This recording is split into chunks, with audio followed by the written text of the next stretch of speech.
Tonight's podcast is brought to you by Coatings 360. Serving the South Bay for over 10 years. When you need your house or business painted, who to call is a no-brainer.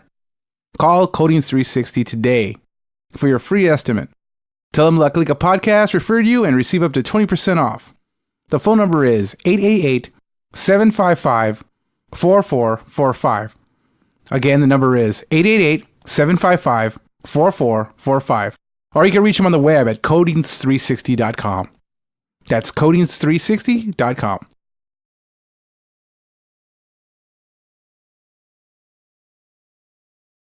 Care if I'm fucking my sister. I'm not fucking my sister.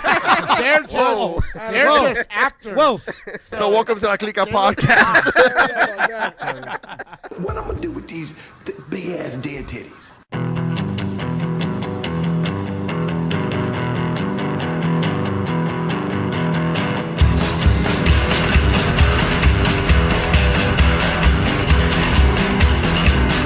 Well, I gotta find a girl with some big old titties. I've been looking all around for some big old titties. I gotta find a girl with some big old titties.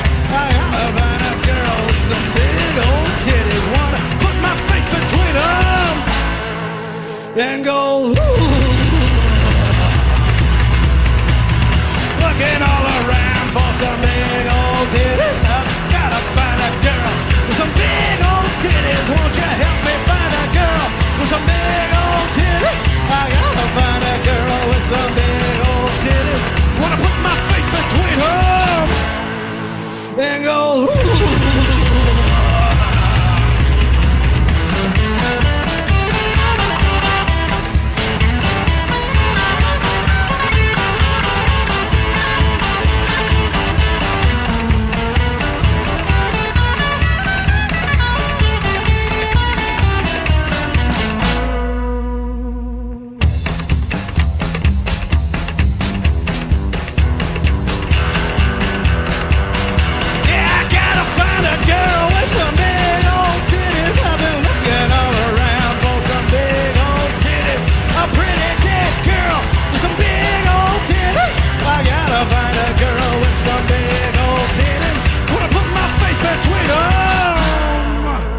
And go,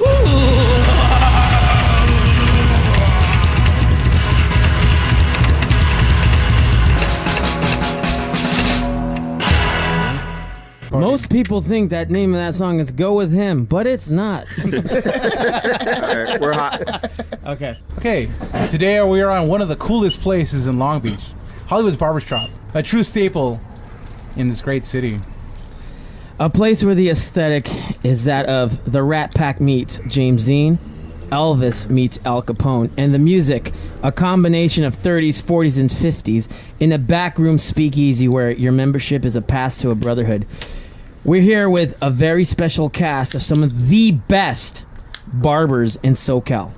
Without further ado, we're here with entrepreneur and DJ extraordinaire, El Jefe, DJ Caveman Leo. All right. There we go, baby. Thank you. So, Leo, tell us about the history of Hawleywood's. Hawleywood's. Well, Hawleywood's is going on 18 years already of being established. The owner, Donnie Hawley, so Donnie Hawley is the original Originator. Owner. He's still he's the jefe. He's the grandfather. He's the fucking jefe. He's the real deal. grandfather. So, it all started in Costa Mesa, 1999, I believe. Yep. And it was just a time where I think barbering, from what I know personally, was not that big of a deal, you know. So he was kind of he revived the whole old school barbershop, hot towel shaves, all the good things that you want from a barber shop. He revived it. Nowadays, it's out of control. It's more like cut and It's go. growing. Yeah, it's growing. It's everywhere. a growing business. And that's a good thing. It's a really good thing, especially with upcoming barbers like Oscar. And basically my whole team. Like, if it wasn't for Donnie Hawley pioneering the revival of it, I'm not sure where we would be. But in the same aspect, you guys gotta understand. Like, in the same aspect, like, he is taking over that fucking step of what Donnie Holly is doing, because he's providing me to allow me to service my clients and be able to pay my bills and do what I love. You get what I mean? Like how he was saying, it was a dying breed in the 90s. Like, God forbid, I know it may be an outrageous story or whatever, but Donnie Holly claims that because of the Beatles hitting America, it killed barbering, because everybody wanted a shag cut, everybody wanted to fucking grow like a stylist haircut, and he was the only one at this time. Like, we're talking about dinosaurs now. We're talking about dinosaurs in the barbering aspect, where he brings it back and allows Leo to be able to pay his bills and do his thing, allow me to be able to pay my bills and do my thing. And I'm talking about, like, Leo was in this business way before I was even a barber. Like, I didn't even have a license at the time. This guy's been working with Donnie since beginning of time. I've been working for this barbershop for 13 years. 13 years. And honestly, like, but I had history before. Old friend of mine that we met in Tijuana at a bar, and he was going to barber school, and he told me, Leo's from TJ. I really want to know what you're doing in Tijuana, Holmes. Hey, homie. He's a Hey, got a haircut out of the Hey, you're talking about the origination of my boy right here, the caveman. That's where the cave started, bud. Is there a donkey involved? The cave. But there was a show. There was no donkey, but there was a show. He's a Cholo Sprinkler. So this cat, he was going to barber school in San Diego. That's where I grew up. I grew up in San Diego, California. And he said, hey, why don't you come? I'm going to barber school. Why don't you come by and fucking get a haircut by me? And I said, yeah, for sure. I showed up like the next opportunity I had to go, and I went. Then, you know, we hit it off. We became friends through, mainly, we had a musical connection. Let me ask you. Were you DJing vinyl at this time? Were you already spinning, or were you were just interested and you were like digging? No, but then I was already spinning. And we're talking about early 90s, right? No. I started spinning early 2000s. 99. 99? Nice. Oh, okay.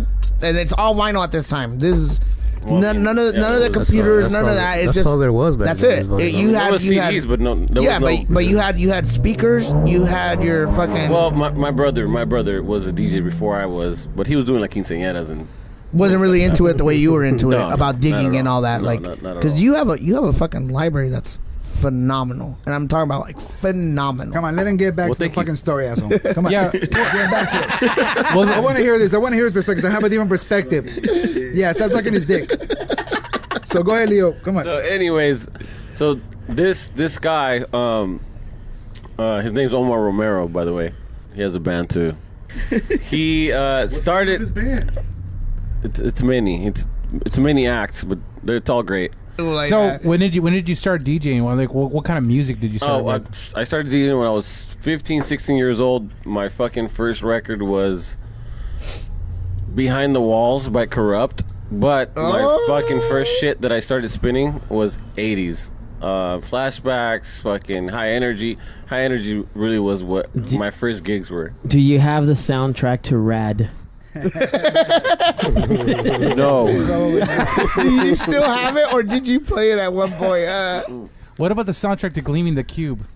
No. I know you got breaking. So this is Breaking, yes. So this is how you connected on this guy's level, this barber guy that you knew, No, right? no. He put me on a different level. He put me on like old school shit. Like I've always loved like oldies, right? Oldies. So, but nothing more than like your fucking as seen on TV shit, you know, oldies. Okay. And then he said, "Hey, you know what? This is shit music, rockabilly. You know what the fuck that is?" And I was like, "No." And then he was like, "Well, let me fucking show you." And then that changed my fucking. It changed my life. Did it change your lifestyle to the point where that's where you were like, I dig that fucking, like, because we're a traditional barbershop. Well, I mean, that's what I'm saying. Like, to the point where you wanted to like cut your hair a certain way, you wanted to dress not a certain really, way. not really. Because looking back on it, like I'm just a music lover. I love anything. I could play fucking whatever the fuck you want. Yeah, I'll make it yeah. good. Well, you don't need to have a look to love music. No, but that's what I'm saying. Like, Right. is that how it integrated you into this fucking But like no, but when you're traditional? fucking 17 years old and something blows your mind, you're all about it. So, you know, he introduced me to that type of music, and I loved it because it was good music, and it still is, and it always will be. And that's how it kind of started. So, but back to the fucking Hawleywood thing. That was a big Fucking, U-turn. Yeah, I took us off topic a little Do you bit. spin here? Hey, fuck all of you. Back to what I was talking about Yeah. earlier. Hey, so do you spin here at the shop? I learned a little bit off of Leo every if you day. catch me slipping Every day, like fucking yeah, drunk fuck as yeah. fuck, yeah, I'll spin. Nice, man. He has a fucking he stashes records here, and it's fucking like it's literally like hoarder shit. Like I literally come over and I'm like, that's a he true fucking digger right there, man. No, he hoarders things, but then he knew like I play like a certain album out of his fucking thing. He knows exactly what it is because I played that motherfucker till it ran like almost it bowed. It fucking bowed, and then he bought another pair, and then he bought a second pair, and I was like, why'd you buy two? And he was like, oh, don't worry about it. So then, whatever, like the fucking next fucking 2 days, he comes up to me. He's like, hey, you know what? I appreciate you working hard here. And I wanted to fucking give you this. And he fucking bought me my first fucking record that I've ever fucking bought. I've never bought a record. What was I just it? didn't want him What was touching it? mine. That's Yeah, all. he didn't want me bowing his shit. Hey, 'Cause what I bowed record the was it? It was a war record, bro. It was a fucking war record. Fuck yeah. The world is a ghetto. Yes. yeah. And I fucking love that album from front to fucking back. I can listen to that thing every fucking Who day. doesn't? Is there anybody Right? here who doesn't like that fucking album? Right? Get out. Hey, fuck that album. But I fucking overplayed You're it. off the podcast. I overplayed it to the point where he was like, hey, I don't want you fucking putting your fucking dirty fucking paws on this shit. Can you please stop touching my shit? But I'll give you one. And I got the hit. I was like, I will play things from fucking YouTube or Pandora on my phone. I understand now. I will not touch your things. That's you gotta So be let's- very gentle with let's- records, man. You gotta touch Yeah, the you center. So let's get back with Leo. Yeah, go on, Leo. Where we at? I forgot. I mean, What Hollywood. Hollywood. Hollywood's made out Oh, of yeah. you, dude, as a Anyway, person. So, make a long story short, he started working for Donnie Holiday in Costa Mesa at the original shop, which is on 18th Street. Small shop, but the fucking vibe, if you ever step foot in that, was like nothing you've ever seen, nothing you've ever experienced. You won't, because that shit's no longer there. Now they're on the Newport Boulevard, which is the main street. It's a different vibe. It's a whole nother thing. I mean, Especially from Long it was one of Beach. those things. But I started going to get haircuts there when I could, because I mean, at the time, I mean, I was living in San Diego, but working in San Francisco and Las Vegas and this and that. But I would stop by, and that's how I met Donnie Holly. That's how I met him, the owner of Hawleywood's Barbershop, The legend, the Lord of Leyrite. and just became like a fucking friendly face around the shop. The Prince of Palms. And then for years, I would just go there and get haircuts. And then one time, I came down to Long Beach, and Omar was like, hey, there's a Hawleywood's in Long Beach now. And I was like, cool, I'm working there. And I was like, all right, I'll go get a haircut. I got a haircut, and I came to this very place where we're at now in the back, and there was this white guy fucking just sitting there. He's like, hey, man, what do you do? And I'm like, hey, dude, I do granite countertop installations. That's what I do. And then he was like, do you make any money there? And I was like, yeah, man, I make like pretty good money. He's like, do you want a job? And I was like, yeah, I'll take a job. And he was like, you want to sweep floors? And I was like, You're like, bud, I install granite, man. I'm and I was like, when do I start? He's like, come by tomorrow. And that's how I got my start. How much did he pay you starting? I need to know. Those days where I would We don't be talk about those. minus 20. We don't. Let's just say that. You were I would sweeping. fucking take the blue line and the red line from the fucking valley all the way over here. So you were to make sweeping. nothing. You were sweeping because you fucking loved it, right? I wasn't doing anything else, and you can drink here Oh, that's true. You did get drinks, yeah. for free. That's a plus. How old? Yeah. 21, 22? 21, 22. Damn. And yeah, just I was just a shop man for fucking years on end, and then met good guys like Jimmy right here, big old titties yeah. Jimmy, and Let's give it up for Big Old Titties Jimmy right here. yeah, Get it, baby. Get it. and Jimmy, I just, do you have big old titties? How big are your areolas? I'm an we areola said guy. no porn, dude. I wanna we see- fucking No said porn. no porn. No porn. I want to see those McDonald's pancakes nipples. Oh, dude, they're $50. They're $50. Make That's it how I'm about taking music. Shit off one time. Dude, they look like records. He literally he has a hair that he can floss with. They're 7 inches. 45s? The 45s? Hey, he plays them like this and shit. That's it. We're gonna get him those little 45 insert fucking nipple rings. Yeah, that'd be a badass picture. Hey, that's a cool ass picture, man. You think about it. So after you started working here, So started working here, and they said, "Hey, do you want to manage the shop?" Which meant you're still sweeping floors, but now you're answering the phone, and for the same amount old of school. pay. The thing is, all this shit's like old school shit, like traditional. You work your way from the traditional bottom. shit. Yeah, like you're never too big to do the smallest job. I mean. Ever. You know what I'm saying? Ever. Like Like they nothing's tell beneath you. Like nothing. Ever. Nothing is beneath me. Because that's just how I grew up. Hell yeah. I'm born Mexican, and that's just how I grew up. It's if you're gonna do something, you just gotta do it right. And if you're the fucking a millionaire and they ask you, hey, can you pick that fucking gum off the floor? You pick that shit up. Yep. Because it's the right thing to do. No muff is too tough. Yeah, man. Let me hear your Mexican mating call, bro. Let me see. Come on, let me hear your I don't fucking have it. Don't even go there, Joe. I swear to God, Joel, you sounded like Vicente Fernandez right now. I'm like tripping out. Vincent Hey, Fernandez. Mr. Mexican Joe, it's called a grito, way. You know what? Yeah, el grito. He does a really good. Joe, we said no porn, dude. No Mexican porn. No Mexican porn. You said no porn, dude. Oh, look at it. That wasn't a grito. That was a rat screech.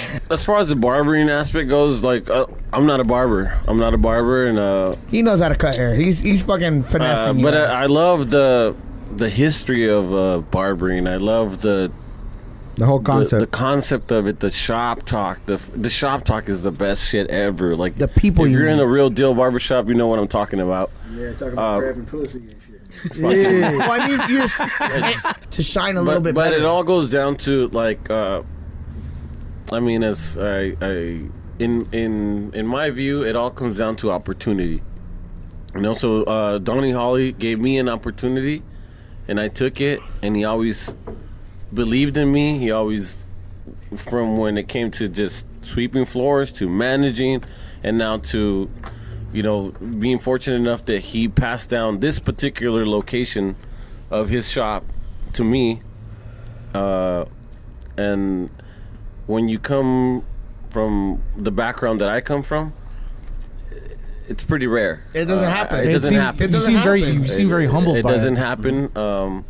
But at the end of the day, he does things for people that you're not gonna hear, Leo, because you're not gonna hear it. Tell What did you play? them the way you met me, because I'm your head barber now, right? Right. I'm a perfect example of the number one fuck up that you, dude. I was working here and I fucking went to jail. It allowed me to meet a person like Leo. It allowed me to open doors for everything that I've been able to accomplish. Did you get the golden broom to come sweep hair off here, dude? Hey, bud, I'll tell you this much: you piss on that fucking toilet around the rim or on the floor. I will fucking clean that shit up. Hey, I'm man. Because I you know why? gotta go to the You bathroom, come in- man. I'll be back. You come in. No, you come into this barbershop. It should be like your house. You want to feel comfortable. Leo, tell us about the correlation between music and the shop, because every time I come in here to get my cut, I'm first of all, I'm here, I'm fucking enjoying myself. The environment is peaceful, it's comfortable. I feel great. It's particularly after having like a stressful day at work. After I'm not hungover. There you go. Yeah, 'cause- Okay, and by the way, Oscar's my barber.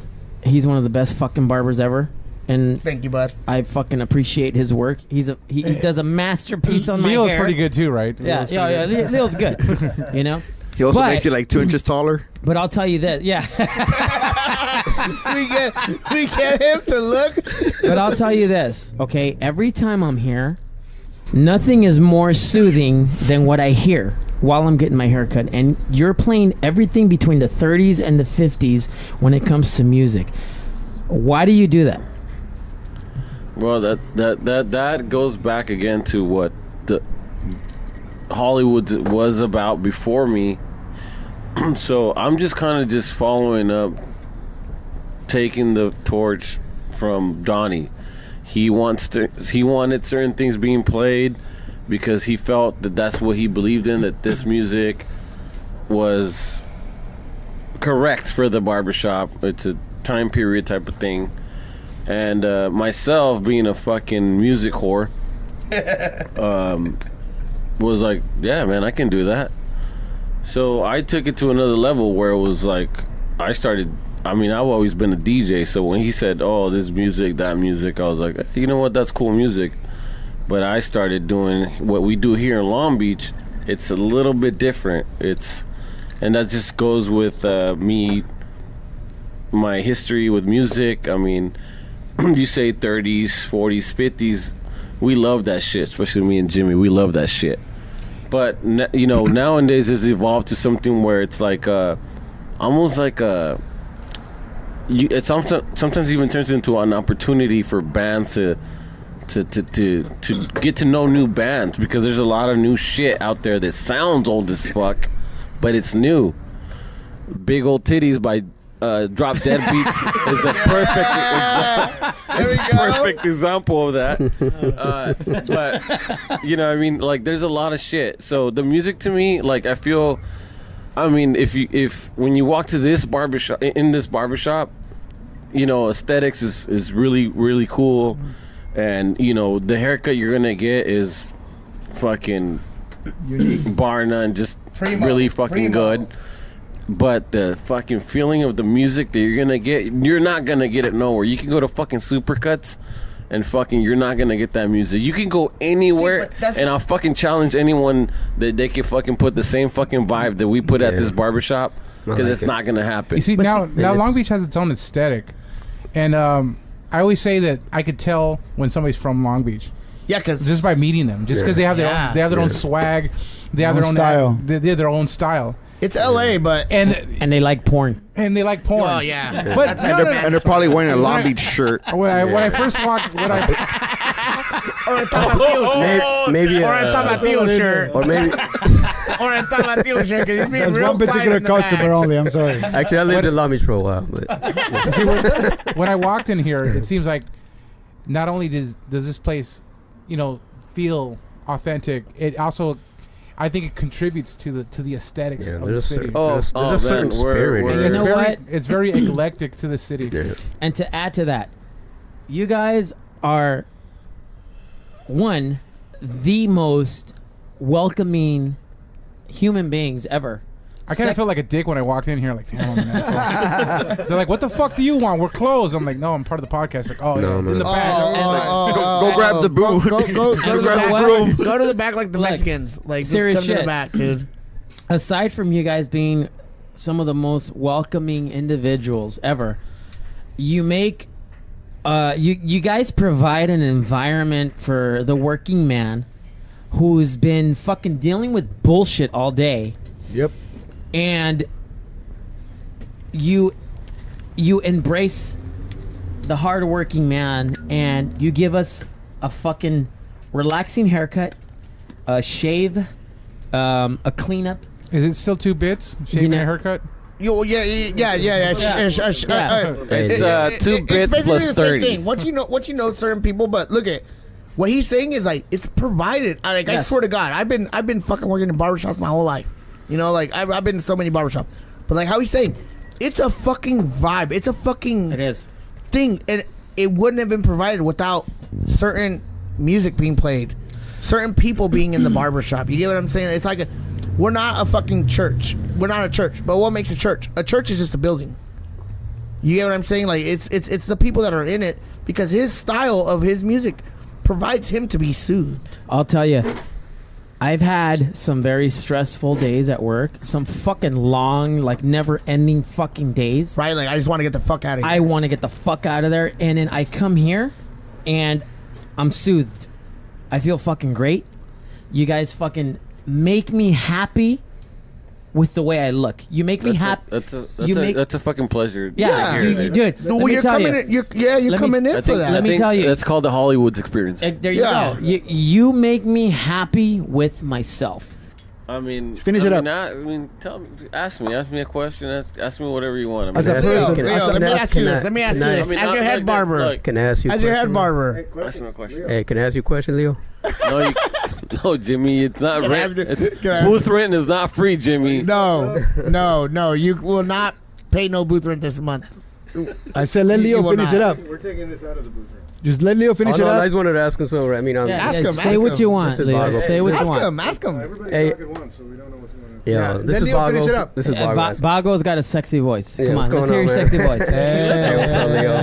Yeah, hey, Leo. Finish it up. Being that I'm also a vinyl enthusiast. You're a vinyl enthusiast, and that's I like that shit. So, as a when you come here, man, what's the record you play, man? That you like? I mean, One of the favorite records you will play here. Without a James Brown question. is still alive. It's not Dave Brown. It's not Dave Brown. I know it for a without fact. a question, my favorite album is James Brown Live at the Apollo, Volume 2. Nice. Volume 2, Jimmy. make that clear. Volume 2. How long Oh, have you been shit. sucking Good his fucking dick? choice. Volume 1 is the shit, but Oh, yeah. Volume 2 is That is not your go-to when you walk into the shop, though. I know because you No, play. you know what? Because I got when I Leo has been no, on. that's a He has badass. been on. No, like, that is the best one. No, That's I know, one of I the know, best no. ones. I'm It a- I'm a is James great Brown fucking album. enthusiast. Great fucking album. But that is not his go-to. What he fucking plays every fucking time he walks into the shop. No, 'cause I like I know the- because I like the they- big they got a- payback, man. No, they got a point where we were playing Apollo Payback. 1, Apollo 2. Like we were playing everything, you know. Yeah, no, I got the vibe when I walked in here, man. You guys were playing, some badass fucking soundtrack. It's all. It's honestly, I fucking know about music because of this guy. If not, I wouldn't know shit. No, Superfly. I mean, you can't go wrong with that. When I walked in, I was like, Oh, damn. man. So But right, I yes, got the I vibe. mean- What you guys I were mean- talking about earlier about the vibe. That's what I got when I I walked mean, there's a in. good vibe. I can play Headhunters. I can play. Nice, fuck yeah. Yeah. I mean, jazz is kind of the thing right now, you That's what know, I for love it. for getting big. motherfuckers like me. And I can speak to any employee here. I mean, except for like maybe like Artie. And Yeah, like, because he's real young. He's like these 21, motherfuckers 22. young and- He doesn't. but he doesn't- appreciates it. But I mean, me and Jimmy, we have that musical connection. Yeah. You know, and he's not a snob. You know, he's You not ever a play? snob. You ever play some meters? I do play some meters. Yeah. Shit. One of the best times I ever had with Leo, I went to Ink and Iron about like 4 years ago. We saw the Scatolites fucking play. Wow. Damn. That was a fucking amazing Pretty show. I was badass. standing right next to him and I couldn't believe what was happening. And he's like, "This is what it is to work Okay, at a Hollywood." little bit of a shameless plug. If you guys like rockabilly, the Blues Bombs from Germany are playing at the Doll Hut tomorrow. When does that place still exist? Yeah, Wow. Didn't yeah. you get? They're very Right? they're very authentic rockabilly. I mean, it's like first generation. Didn't you get your first blowjob there, Jimmy? You got a Hummer. That was the foothill. Oh, You got, yeah. hey, you got your big tits set there, right? Hey, no, but how badass is it that you guys are like talking about music and all that stuff, and there's a record shop right next door? Oh yeah. Throw that Yeah. record. Where's that fucking guy? Dude, Check on Greg. man. Gary Awesome from fucking cat. badass. Third Eye come on, Records. Gary, from one of Third the- Eye Records. Yep. Get one of the- Third Eye Records. Good shit. Dude, I swear walked to in God, there and I this just guy bought has, 3 like, albums. everything. There you go. Third Eye Records. I wanted to come Long back, Beach, but he took your California. money, buddy. Okay. He He took your literally, fucking he money. literally has a fucking notepad. Like he has a register and a notepad, right? Yep. And I was like, "Hey, dude, I'm about to go see this fucking artist, and I want his fucking record." And I didn't think he was gonna get it, you know. Like I was like, "Oh, whatever." He fucking got me this too short fucking record. A Which day before what was it, the Which one? album number 10. Was it- Album number 10. Big old titties? Was No. It was too short. Album number 10. That's And I was about to go see Too Short. Fucking got me that record. That's Cocktails. I'm gonna make- swear to we God, need to I sell walked that in, record. I walked in. Actually, that No, they was- don't sell it. They really don't have it No, there. that's They all Stop right. really holding don't have back it on there. us. that was. But I think you're talking I about. put it on the list, and he went and fucking hunted around the whole fucking city because I told him, "Hey, I have a concert on this day. Like, I kind of want to get it before, and I'll buy it." That's Cocktails. I think you're fucking talking bought it, about. and I didn't even go to the fucking concert, but I bought that fucking record. No, that's Yeah, the name I of the bought record. fucking- It's yeah, Cocktails by Too Cocktails. Short. Yeah. Hey, Yeah. Leo, I bought that shit. That shit was what's tight. next? What's next for the Hollywoods? Yeah. What's in plan? Well, what's in I store for mean- the future? I mean, just to be clear, I've only taken over this shop solely on my own for a year, maybe a few months. Nothing's changed. Very good. So my goal is to get this back to where the neighborhood here Make around Hollywood's us. great again, huh? Yep. Yep. There you go. Make Hollywood's Fuck great yeah. again. It's a wave, it's a trend, and that will pass. Well, Hollywood is great. And It's the neighborhood it is Great. It is great. respects us again. You know, I know. It's good, man. I know the people that are important around the neighborhood do, because they known me for years, and I know everybody around here. Yeah. But it's, you know, people come and go. Yeah. You know. Well, it's badass that you started from the ground up. You know. I mean, that's badass, dude. The only thing that I love every second. I loved every second of it. I still do. More years to come. More years to come, as long as I have a strong team with me, people that believe in what the goal, then I'm good. See, you guys make me wish I had hair. We're living the dream right now, bud. Yeah. Hey, We're living That's the next. dream. We're living Hey. the dream. I swear. I'm Hey. living Get a the haircut. fucking dream. Hey. We're living the dream. these fuckers need to be turned on to Schneeberg. Right here. Let's get It's Leo. Leo's about Right to here. take Let me off. see your Oh, wake fucking him up. hand, dude. Let me see. Here. Let me see. No. You sniff it. Right here. It's a snuff. Yeah, it's a snuff. snuff. It's a little. Yeah, it's Little- it's like Vicks. Well, It's menthol. I mean, There you you go. put menthol on your Hang your fucking nose. on your hot Hang your towels. nose. Hang your nose. So you should know this. as my right hand man, Jimmy, can you do this first? Oh, There you go. Jimbo! Pass Do it on your pass right it. hand too. I Fucking mean. Hey, However you want. Hey, we call him Jimmy the Juice, so watch out. He might pour a little bit and act like it's 25 cents. Like, you know. Crazy. Jimmy the hand is about Yeah. to. Oh, Jimmy the fucking spoon. Jimmy the spoon. I don't know what you're talking Oh my lord. You got a schnauzer, bud. You got a schnauzer. No, I'm just Pass saying it you got along. a hog on you. What do you think, man? Pass it along. Is that the Is it? stigma? These motherfuckers over there Is too. it like Pass candy? it along. Is it like fucking candy? It's like a fucking breath mint. All right. Right? All right. Oh, come on, Go like that. Lopez. Who What was it called? They're holding out on us, Schneeberg. Lopez. I got it. who is willing to fucking blow some of this in my butt? Because then you'll really get the effect of this shit. Oh my God. What? I got another question for It's you, like Leo. a chiclets in your nose, dude. Yeah, Right? it is. It wakes you up, dude. Hold But it. I got another question for you. What kind of clientele do you guys get here? Whoa.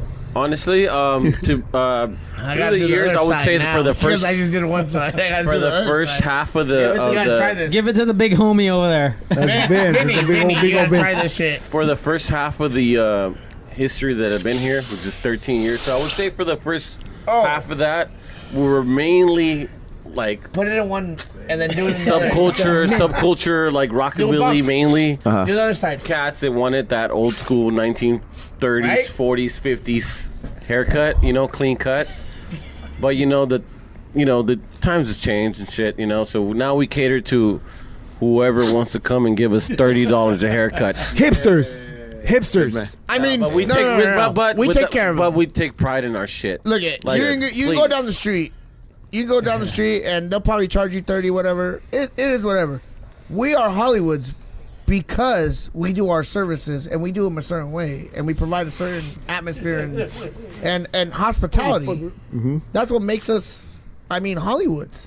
Like I mean, this guy. Honestly, like I'm like the more I've through the years and the more I've gotten in touch with the neighborhood and the community around here. Yep. It's all about embracing it because That is awesome. those are the people who are That gonna is fucking awesome. fucking basically pay your bills. Yeah. Yeah, You allow know, you. you gotta allow respect them, you And know? you gotta Oh, fucking yeah. respect them through and through. Because one thing And- I learned through like businesses is that the more you know about your client, you know, kids, birthdays, anniversaries coming up, just anything you talk, they come back, dude.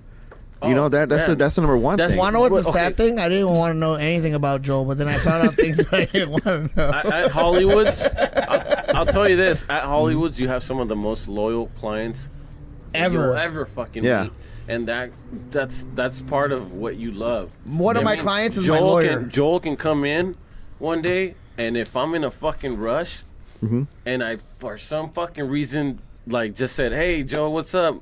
Bye, Joe." Yeah, I gotta go. Yeah. He knows because we've known each other Yeah. for so long. Got that connection. He ain't gonna take that shit, but her like and fucking yell. he doesn't wanna and kick it fucking with yell me. me and say that guy was rude. You know, like Yelp is the nah, devil. motherfucker. Yelp is the devil. So shout out to your Keyboard. customers. Oh For yeah. fucking Hell being yeah. real. Shut up. Yeah, Without a exactly, question. man. Thank you very much. Drinks up to the customers. Every Yeah. salute Amen. to every Salud. single customer that comes because of you guys, we get to fucking do what we do. And live on the beach. Well, yeah, but I mean, I have to bust my butt. With a, He's gonna leave. without rushing this podcast, you guys can stay here till the break of dawn. You're good, whenever. man. We could do it. Do your thing. I gotta step off because I had things The to lights do. are going out of the But if cave. you guys got a couple more questions for me that you guys need me to answer, I'm down. All right. fuck out. What's? Do you guys have a website? We Or do Instagram We or do anything? have an Instagram, and it's Plug it. at Hollywood's Barbershop LB on Instagram. Find us. Facebook? Anything else? Facebook? No, we're not connected. I forgot the password. Nah, we have a password, but we just don't know right So easy to Google, It's man. called Big Old Titties. Just follow fucking No. Hollywood's Long Beach, man, either on Facebook, and you'll be surprised. Just It all come comes check out. us out live, man. It's the best thing. Yeah. If you could just come in person, you need a Come hang out. Make an appointment. If you There you need a go. haircut, Yep. come see us. Jimmy, Oscar, all my whole crew right here. They'll take care of you real good. Eddie, And, Artie, Miles. If you want to hear my sounds, you can follow me at DJ Caveman Leo. You can find me playing anything from oldies. Tomorrow I'm playing oldies at the Stash Bar. Ooh. And 1 to 6. Come and you come can see me. and you can find Leo at Roxanne. Yeah, baby. That's on Friday night. So if you want to get ratchet, hit Friday nights at Roxanne's. It's on Hey, guys. 11. It's on 11:15. Warlow, between Orange and Warlow. Roxanne's. It's Every Friday. And what's Every the Friday. What's the address here? 2234 East 4th Street, Suite B. What's Long across Beach, the street? California. We're right next to Third Eye Records. We're next to. This whole place is called Retro Row. If you didn't know. So 4th Street and Yeah, Juanapero. on the east side of Yeah, Long Beach. all the way from 4th and Cherry to 4th and Juanapero is called Retro Row. You can look that up too at Retro Row. And the best LB. way to get a hold of you guys is a phone number. Yeah, call me. My area code is 61. And just kidding. Call the barbershop. Call the barbershop 562-434-5405, which There we means go. 434 comb. Yep. Fuck yeah. If you don't have hair, fucking come get your It's beard all done. right. If you ain't got hair, don't worry about it. Great razor head shave. Look There you at go. oh, you got the beard and all that. And the Doesn't mean you cul-de-sac. can't be a man dime. It's all about maintenance. I'm gonna Shout try out- one of these shout- days. shout out- Hey. Hair's all new to me. Shout out! straight- Shout out to you guys, La Clika podcast. Thank La you guys. Clika. I wish that. No, actually, no. I do want to be where I want to be right now. But next time, I want to do this shit all night, dude. Yeah, dude. Please. Yeah. Definitely, man. Yeah, hell yeah. We're definitely so gonna do a much. part Thank 2 of you this. guys. I hate to leave you guys. Brother, all so good, much I want to to be follow, here, man. but you guys are in good hands, and there's another guy stepping in right now. He's for got me. kids to feed. yeah. He's got kids to feed. There are. I gotta fucking go to the corner and whore myself around. For Hey, thanks for being on the podcast, Leo, man. Thank you, man. Pleasure. Yeah, baby. Hollywood, Long Beach. There we go. 4th and Junipero. Come on down and get your haircut from the best fucking barbers in SoCal. What time do you guys open and close? 9 to 9. We're 9 to 7. We'll be here. There's always barbers that always want to get extra haircuts in. They're always hungry for more clients because they want to always be more proactive. We serve the community, man. People come in, we help them out. You got a little snow on your Calls in. mustache. Call it in, man. You got an appointment. That's for later, baby. That's for Steve later. Oscar was cutting my hair, and then fucking Lopez is sitting right in front of me, and hears he's him like, talk, right? and he's looking at me, and I'm like, "Hey, dude, why is this fucking vato looking at me?" And Like, shit? He was who's getting this ready guy? to fucking Who is this shoot guy? him. No, like, who is this guy? Like, this guy looks like he's fucking either dogging me or he knows me. Yeah, and then Lopez goes, "Hey, bro, you went to HP, no?" And I'm like, I didn't sound like that, you and asshole. then, hey, you did. I'm like, yeah, you who the did. fuck are you? Hey, Dick. You know? First off, since we didn't properly introduce ourselves. We got to do a roll call. Roll call. We start off with Lopez. Yeah. Guillermo Lopez, brother, born and raised in Guadalajara, man, living in the city of Long Beach, being a VIP in Hawleywood for about 12 years now. Deported in 1983. How do you know? How do you know that? 99, right? It was When actually 1996, believe it or not. 96. He was a senior. That's a whole different subject. 1996, actually my senior year, believe it or not.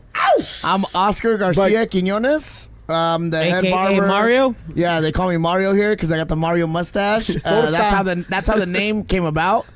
I'm the head barber here. I've been here for about 4.5 years, and it's been pretty fucking good. We're going on 5. I've met some of the best people I've ever fucking known. And who is this big ogre looking motherfucker? Oh, this is my boy. This is my boy right here. This is fucking Shrek right here, He dude. went to the sea. All right. Like, first of all, I would never talk to him like that. Can you say hello? I can't fight that good. No, he's huge. He'll kick your ass and not even fucking he lose looks his like hair, dude. Exactly. The mountain. This one can fuck you up. My Go, name's Vince. Vince Camarillo. I'm from LA. Been coming down to the shop since 2008. Fucking bomb ass pump. VIP member? Been in the scene for a long time. Hell yeah, Been in the man. rockabilly scene, That fucking lifestyle since maybe grade yeah. school. that fucking pump is fucking. Some point, dude. You're on Right? Hey, Jimmy hey, the bro, Jew. Jimmy the Jew. Jimmy the Jew. That Yeah. pump is My on barber. fleek. That's what I'm Bring talking it to 2018, dude. Through Yeah. Grazer to the heart, man.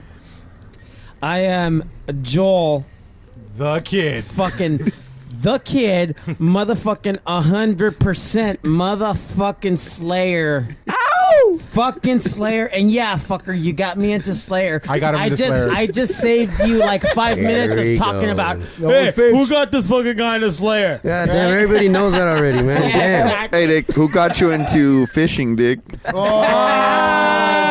Oh. Woosah. And who's the Indian next to you? Start claiming shit. Okay. It's Kim Thale from Soundgarden. I thought that was Christian Bale. I'm Chris. The Indian. Moving on. What's up, this is Bago. DJ extraordinaire, Bago. Hell yeah, man. There we go. Beatmaster Yeah, bro. extraordinaire. Producer, yeah. And I am now known as Photosaurus Rick. Photosaurus. Oh, I'm digging Yo, boy, that. I'm digging that after I saw what I saw before this. HP class of 96, huh? Hell yeah, dude. HP in the house, fool. Oh, man, we got to get into the whole new conversation, man. The next podcast, we'll fucking bring this shit up. Oh, yeah, Holy dude. shit, you guys are fucking old. And we I had... graduated in 07. You guys are fucking old. Man, dude, you need to like sit back. Old. You need to sit back and learn, man. Hell yeah, dude. These kids are too young to understand, I man. know. And we also had Jimmy here who didn't get to talk Oh, no, much. he was like 50. Hell yeah. He was here for a while. You're going to hear him at the end of the podcast. I'm going to put some of that stuff in the end. Yeah. Edit it like a motherfucker, but we're going to have you it have in there. Yeah. Who else was here? Leo, Caveman Leo. Leo Caveman Caveman, man. Who yeah. else?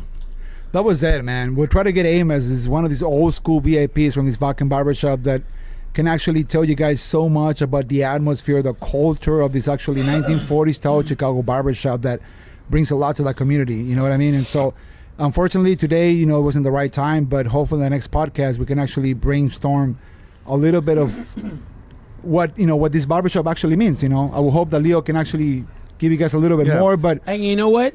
And to piggyback off of that, I want to brainstorm on the fact that your ass fucking wore leather pants in high school. you're such an asshole, dude. I never fucking We wore have leather to pants. talk about it. We You're- have to talk You know about what? it. Fuck you, Joe. right. Show me a fucking picture. Wait, Show me a picture, asshole. Why did you wear them? Why? I never wore leather Yeah, pants. You You're did. stupid, dude. With the Oh, you know long what? hair. No. He didn't wear leather. He wore pleather. Not even, dude. Not even. Hey, as long as he did not wear baggy leather pants, it's all Swear to good. God. No. Swear to God, he picked all his clothes from TJ before You know he what went my- for you the know New what my Year. style- Hey, I was gonna say something. for all of you those in iTunes and Spotify land, Lopez looks like Cliff Burton from Metallica. I used to, man.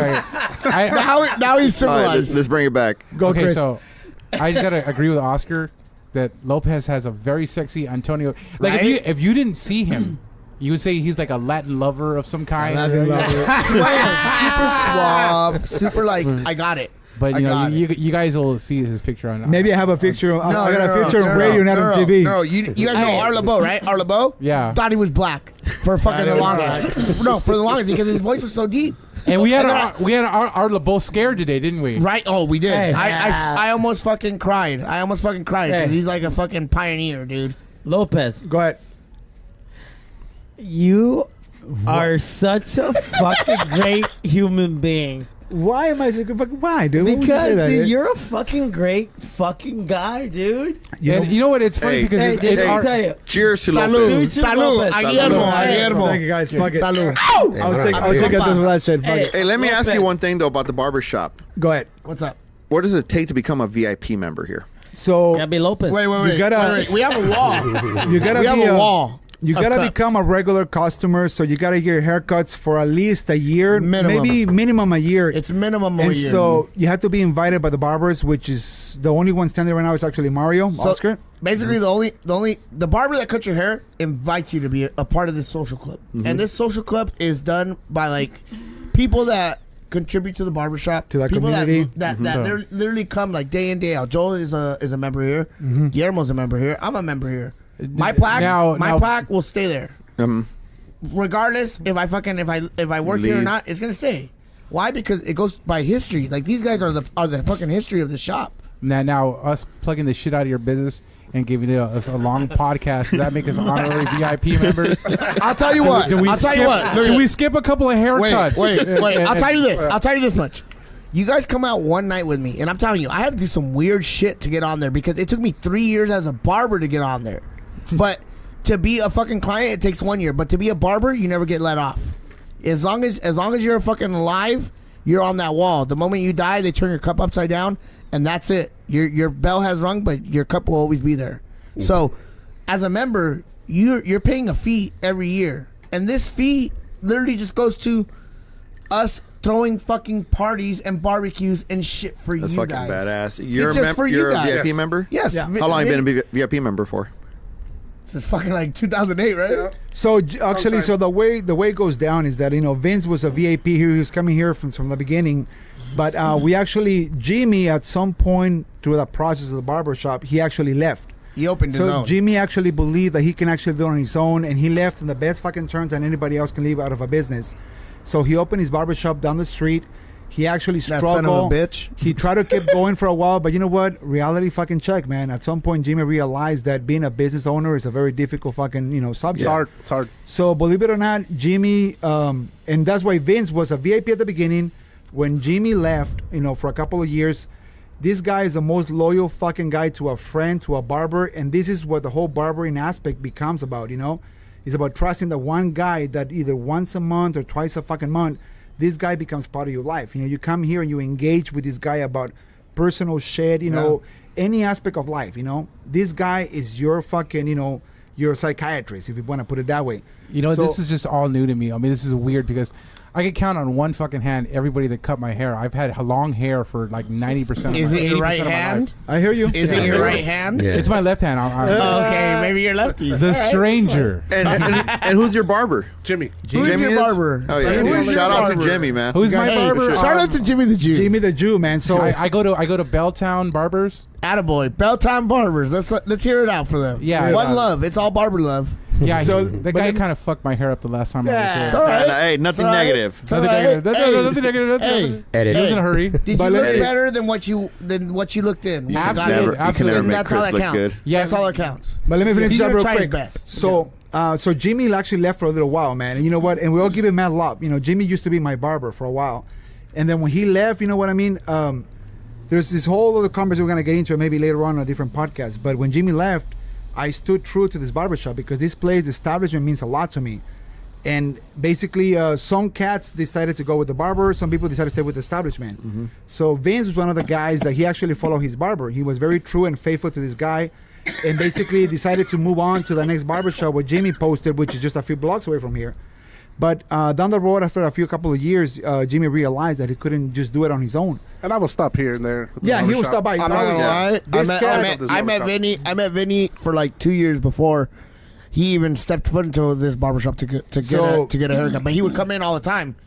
and he was like a VIP because Among- we already He knew. never lost his VIP Yeah. status. No, Among the whole greaser scene, you know, when we remember. see one another at the car shows or the rockabilly shows, this guy is still, you know, up until right now, dude. He's still a fucking true friend, you know. There is nothing I wouldn't do for this yeah, cat, dude. But so the whole concept I'm trying to bring something to you guys is that this place is so fucking powerful. And I mean, so much to the community that, believe it or not, Jimmy left. He took a couple of customers with him, and then at some point in life, guess It's what? all love. Jimmy fucking made his back, and guess who came back? You know, And he's happy faithful for coming customer. back. He even said it. He So- was happy for coming back. It's a whole different He's atmosphere. like, yeah. So It's a whole down, other vibe, huh? down the road with this Definitely. podcast, I'm gonna tell you guys you guys were off of exactly Broadway. We're literally what, a block to 2 blocks away. about 2 right? blocks away. 2 blocks away. The things that they would talk about, it was just kind of didn't like fit on the neighborhood. it wasn't really Yeah. really to that. So that barbershop had a different vibe. And then out here, he comes over here and he's like, "Well, I could talk about anything. I could talk about fucking. It doesn't matter what it is. Yeah, I would get my. They're not gonna So judge me." basically, so I think what Mark's trying to explain is that the location where Jimmy actually moved, super diverse, Melting super diverse, pot. dude. As far Melting as 4th pot. Street, It has its own vibe, and the vibe here is different from it's that. different. It's more laid back right, than right. conservative. Right, very, over there, it's more. And I'm gonna say it's more of a high end, like it's more of a posh vibe. Stylized. There you go. There you go. Stylized, dude. Yeah. And right But here, anyway, obviously that's my boy. so getting back to the whole fucking Hollywood shit, dude. So basically, you know, once again, you know, you got faithful customers to the establishment, faithful customers, you know, to the barbers. Yeah. So some of these cats throughout the years, you know, since this place actually opened up, we have lost some fucking great fucking barbers, dude. Some guys they moved on to 2nd Street. opened up their own shops. Some their Jimmy own opened up products. down to Broadway. We got some guys moving up on Pine. But no matter what, this establishment still represents a lot for the community. Yeah. Getting back to the whole thing, man. So once again, you know, the place. I love you, Joe, by the way. By the way, HP. shout out to Joel. Shout out to fucking HP class of Because 95. goddamn, that is fucking hilarious. But you guys gotta get the whole concept, man. So look, so once again, you know, place has been established here for almost 12 years. You know, Donnie Holly put all this shit together.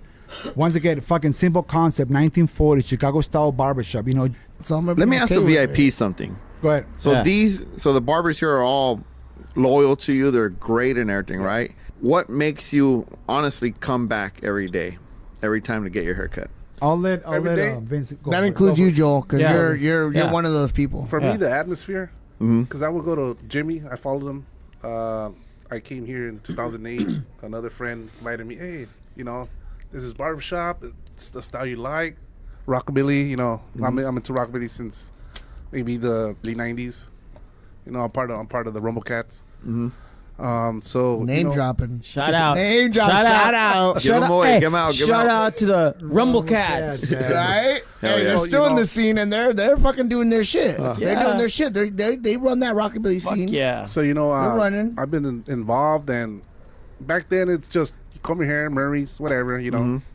But as you grow older, you know, You want to look you're better. wiser. Yeah, you want to look you know, Yeah. better. You're wiser. You're not.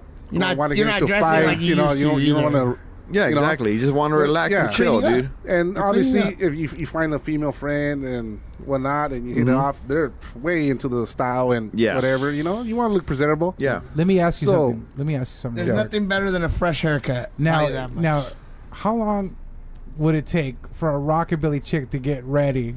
You know what I'm saying?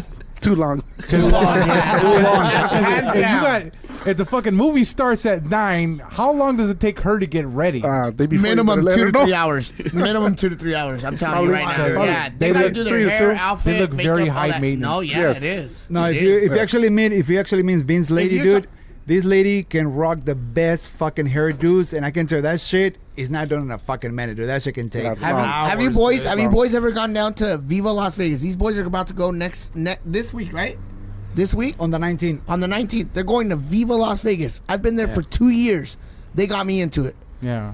One of the most craziest, sickest things, because you see these women that are like fucking models, and they go to these car shows, and I swear to God, for one day they have 3 or 4 outfits, and I'm talking about each outfit costs about $1,000, fucking They put a lot of work. They put a lot of work into it. Like I'm Yeah. telling you, like it's fucking money. Like Yeah. and they look the part. Like you're talking about a really really well put together woman Yeah. that does her hair right, doesn't need a makeup And artist. they're not Lucille into Ball it. clones. They're No, Yeah, they're just they're all into in it. it, yeah. They're into There's that a style, that there's a style to genre. it. You're Betty Page. Yeah, well, you know, hey, she liked to look good, right? It's actually a culture, man. So what we're a trying lifestyle. what we're trying to keep alive is that you gotta understand once again, you know, the whole concept from Donnie coming to the fully tatted, aggressive, masculine fucking establishment where it just really, Like you know, tatted down grease monkey. broke vibe. into the whole 1940s, 1950s style of kind of music, which is a scene that has been dying for years. You know what I mean? I mean, we all grew up in the 90s. Chris, I know you, bro. I know Joel, dude. I know, you know, all you guys, dude. But Donnie has actually struggled for almost 20 years to keep this shit alive. And so it has become a staple He to was the working community. at Home Depot while he At opened some up point. his first barbershop. He was part-time at Home Depot. Yeah. Like that's a struggle. You get what I mean? Like, Yeah, I we're mean, talking about like success and anything you really want in life, it's gonna take work and Oh, dude, without a Not just question. work, Oh, but yeah. passion, dude. yeah, passion, Oh, and, yeah. and you got to find a way to keep that nothing fire is fueled. handed, bud. Yeah, and Yeah, if you actually meet the people that contribute to this barbershop, how this place and this atmosphere can become very passionate about life, where it can actually affect your personal relationship, and it becomes something that is so fucking strong and so powerful, dude, that everybody benefits. I mean, you can ask Joe any given fucking day, do you know, from not just coming from fucking haircut, but actually coming here to literally have a conversation with someone, dude, a random fucking A guy. simple person. Just And this is normal where person. the whole VIP wall comes around. You know what I mean? Yes. About having a community of people that can actually come around and gather maybe once a week, maybe Yeah. a Thursday, a fucking Saturday night. But It doesn't matter. It doesn't matter what you do. Yeah, I don't but- give a fuck if you're a garbage man, and I don't give a fuck if you scrub toilets. I don't care if you're a fucking millionaire, dude. yeah, but a You're small just fucking conversating with normal fucking people. a small And- dialogue. and you're just living on this earth, dude. You're Yep. fucking being civil. Like you're gonna look good When- scrubbing those toilets, man. You're gonna look like a fucking Elvis Presley. I was Like- before he died on the crapper. I was a store manager for many years, and I always told my salespeople that Hey, did you scrub toilets? 'Cause Yes. you have to. If You you're know gonna what? be the Hey, guy. wait, If you're gonna I be the dude- got a vouch for No, that. He yeah, did. if you're I worked with him. If you're Yeah. gonna be the dude, We that's both the head, did. Yeah, Yeah. exactly. If you're gonna be the dude that's head, I'm the head barber.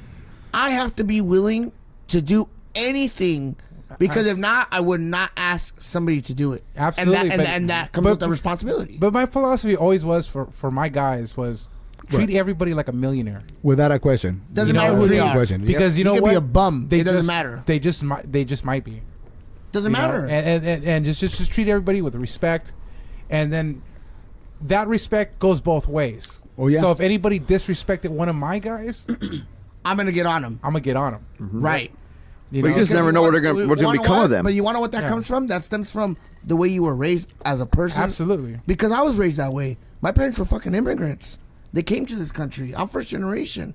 They taught me, do not let anybody belittle you, and you do not belittle anybody. Always look them in the eye when they yes, shake your hand. when you shake their hand and you tell them your name. Yeah. You tell them your name and you shake everybody, even if you don't know anybody in the person. Like, I used to shake people's hands when I was a kid, and I would tell them, hola, me llamo Oscar Garcia. My name is Oscar Garcia, and my father is Valente Garcia, and my mom is Norma Garcia.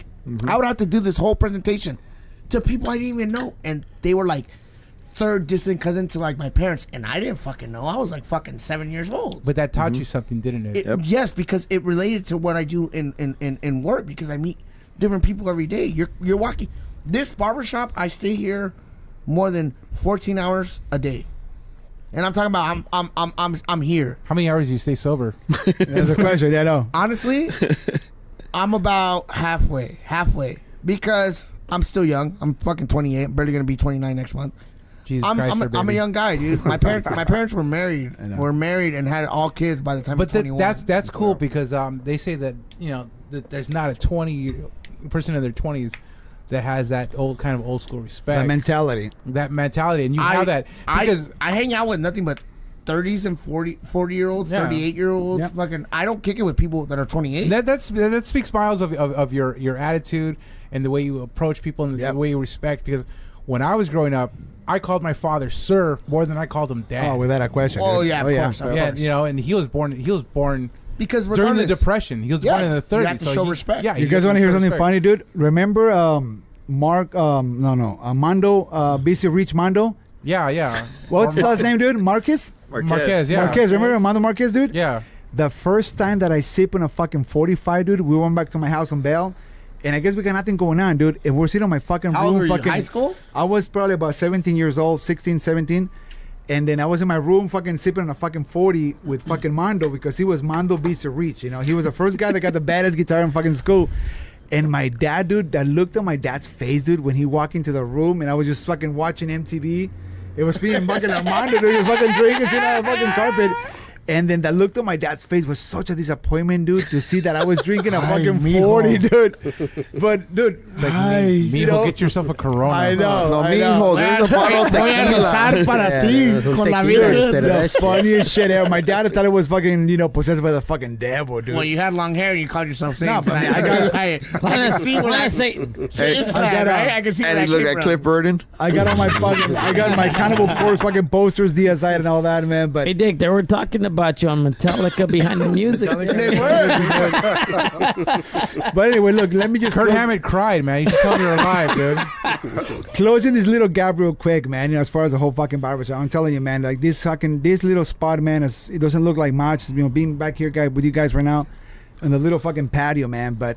This fucking place, man, has fucking been a staple of the community, dude. gem. Where You know what? It's a gem, dude. It really is, man. I never been here before. It's know, a But fucking gem. I'm being Dude. fucking absolutely real. The- that I've never felt so welcomed anywhere on the Dude. fucking planet that I felt when I walked The in. When you respect- walk into this business, you have to understand I'm the first chair. I set the tone. Yeah, you did. I set the tone. Yeah, you Because did. you do not walk into this motherfucker without me knowing who the fuck you Oscar, are. Oscar You know what? is my barber, I by the way. interrogate your ass, didn't I? Yeah, Well, yeah. but in a nice way. I was like, You hey, didn't buddy. you didn't tell me fuck my mother not once. No. Well, great. until we started doing the podcast. But You know what's No. different about this place is the customers take ownership here, dude. Yeah, they take pride in this well, place, man. Well, Like well, I never seen anybody we're speak not. like We're the way not. Lopez Well, does. I wouldn't. This Dude. would not be a barbershop if you guys didn't come in. It would just be some dude standing around with clippers. Yeah, it, well, it, it takes I would you follow guys. Jimmy and Yeah. then, get a haircut, and I wouldn't stay. You know, Yeah. Yeah. I was loyal to him, Right. But I wouldn't stay. I would come over here after. You know, Yeah. I like Yeah. get my cut. Yeah, dude. And I'm over here. Because Yeah, I'm there's gonna not come too many hang out, places you 'cause take I have- ownership. You take yeah. ownership at bars. Yeah, definitely. You're like, that's my fucking spot, dude. I Well, could go look there at- and look at the when lottery you come machine. in, when you come in here, I want you to feel like you're at your house. And the Yeah. way I was raised, being Mexican American, first generation, Yeah. I have to honor my guests. And by honoring my guests, well, here we happen to give away free beers, right? While you're waiting, I'm going to offer you guys a drink. But not only do we have a drink, like we have like cocktails in the back, we do other things like, and that's services that are provided through the VIPs. That's that $100 that you're paying for. For the goes year. for those barbecues. Goes for us buying alcohol. Us doing other things to like. Make it fun. Basically, Make it like, comfortable. Yeah. yes, like you're already coming, and I know you're gonna come. Joel's gonna fucking come. He's been fucking coming for 3 years. I don't see him not stopping. But Like, there's you know, more. like, There's more knowledge that I goes want him into to it. feel comfortable when he's There's here. more knowledge that goes into it. So the whole concept as well too, man, is that besides the fact that you're gonna pay $100, once you get invited to a VIP, man, is that It's you an gotta honor. You gotta earn it. So It's you an gotta honor. You have to gotta earn it. become a regular for at least a year, maybe 8 months, give and take. If we believe and we feel that you fit in the whole concept of what we're trying to accomplish, Joe kind of got me. You get Joe got me invited. in a But headlock. So no weirdos. No, he got me in a headlock. He said nominate me, and I was There like, is- dude, there is- I was already gonna nominate you. there is more Get to the me whole out of this. concept about just becoming a fucking guy that can come and drink in here in the back, or just fucking have a barbecue. But it's actually sharing the knowledge, man. Teach the young kids nowadays that are losing a lot of the concept of life. You know what I mean? Yeah. The skills that are being lost, the traditions. You know what I mean? As far as music, Or they had like bad Chris, guidance. Chris, how many guys can we fucking talk today nowadays? We can actually approach a kid and fucking on the street, and you can tell them if they know fucking Cannibal Corpse, if they know fucking Slayer, No, if they know no. fucking No. a Carcass. You know what I mean? But it's not even if that. they know Chuck Berry. I think that we're growing up in a society that's losing its own culture. It is losing its culture. And then they're putting up this front like they're politically correct, and there's no problem with that. I mean, No, there's not at all. problem- Not at there's all. no No, problem. no, there's You nothing know, wrong with they that. You should- should they be should opinionated. Yeah, they should be like lines where you respect people and don't cross those lines. No, not at all. Right. Yeah. But Right. they're taking it too seriously. You think so? Yeah, I think so, and I think they're losing their culture. You want to know what I've and been saying their for the humor. longest time? And I'm talking about like I'm a kid that graduated in 2007. You guys obviously graduated like what in 97, 92. 94. 94, 92. Okay. Mid 90s. So look at when I was playing sports, that was that era where they were introducing, let's give a trophy to everybody. Yeah.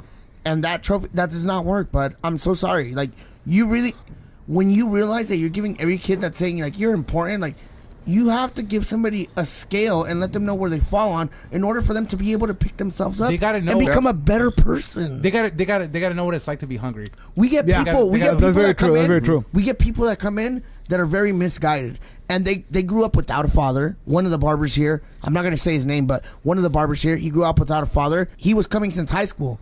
He wanted to be a barber so bad, he ended up fucking being a barber here, and now he's clearing 6 figures because he used barbering to get him out of a situation that he was so horribly in to now where he's making 6 figures a year for an oil refinery. Yeah. Homeboy drives a 65 Malibu that is worth like $18,000. Nice. He bought that shit cash. You're getting an opportunity. You need that struggle. That struggle is growth. It is. That- You that- need that- to know where you land. Because I mean, I'm a firm believer that pain causes your evolution, and it could be physical pain, it could be emotional pain, right? You need to suffer to grow up. Yeah. If you don't suffer, if you don't struggle, you can't grow. Right? I do. Trust me. We all did. Trust me. I have to. I'm pretty sure I have to everybody pee right suffered. now, and that's suffering. And I'm doing it for the podcast. Like if I could tell, if I could say one thing to these kids That's the nowadays, like, struggle. dude, just enjoy your fucking life, Yeah. man. Stop worrying Be about it. happy that you don't Yeah, have to like, deal with fuck the off with You're gonna social you're gonna media. offend somebody. You offend more people trying to be politically correct. I feel like you I know? offended a lot of people right now because I told them they shouldn't have a fucking awards, but fuck them. I don't No, care. I think all these I fucking mean, kids need to get off of social media, man. Yes, because you're Fuck outta giving that something. Okay, look at instant gratification, bud. This is what we're talking about. Our generation did not have instant gratification. We had to go outside and try and bust a BMX bike jump on a ramp and try and land it, right? Nowadays, you get an instant gratification as soon as you fucking log in, as soon as you do all that. I'm sorry, and people are gonna hate me for this, but stop being the easy parent in the sense of like, I'm gonna throw you a tablet and you just do your thing. Wanna what?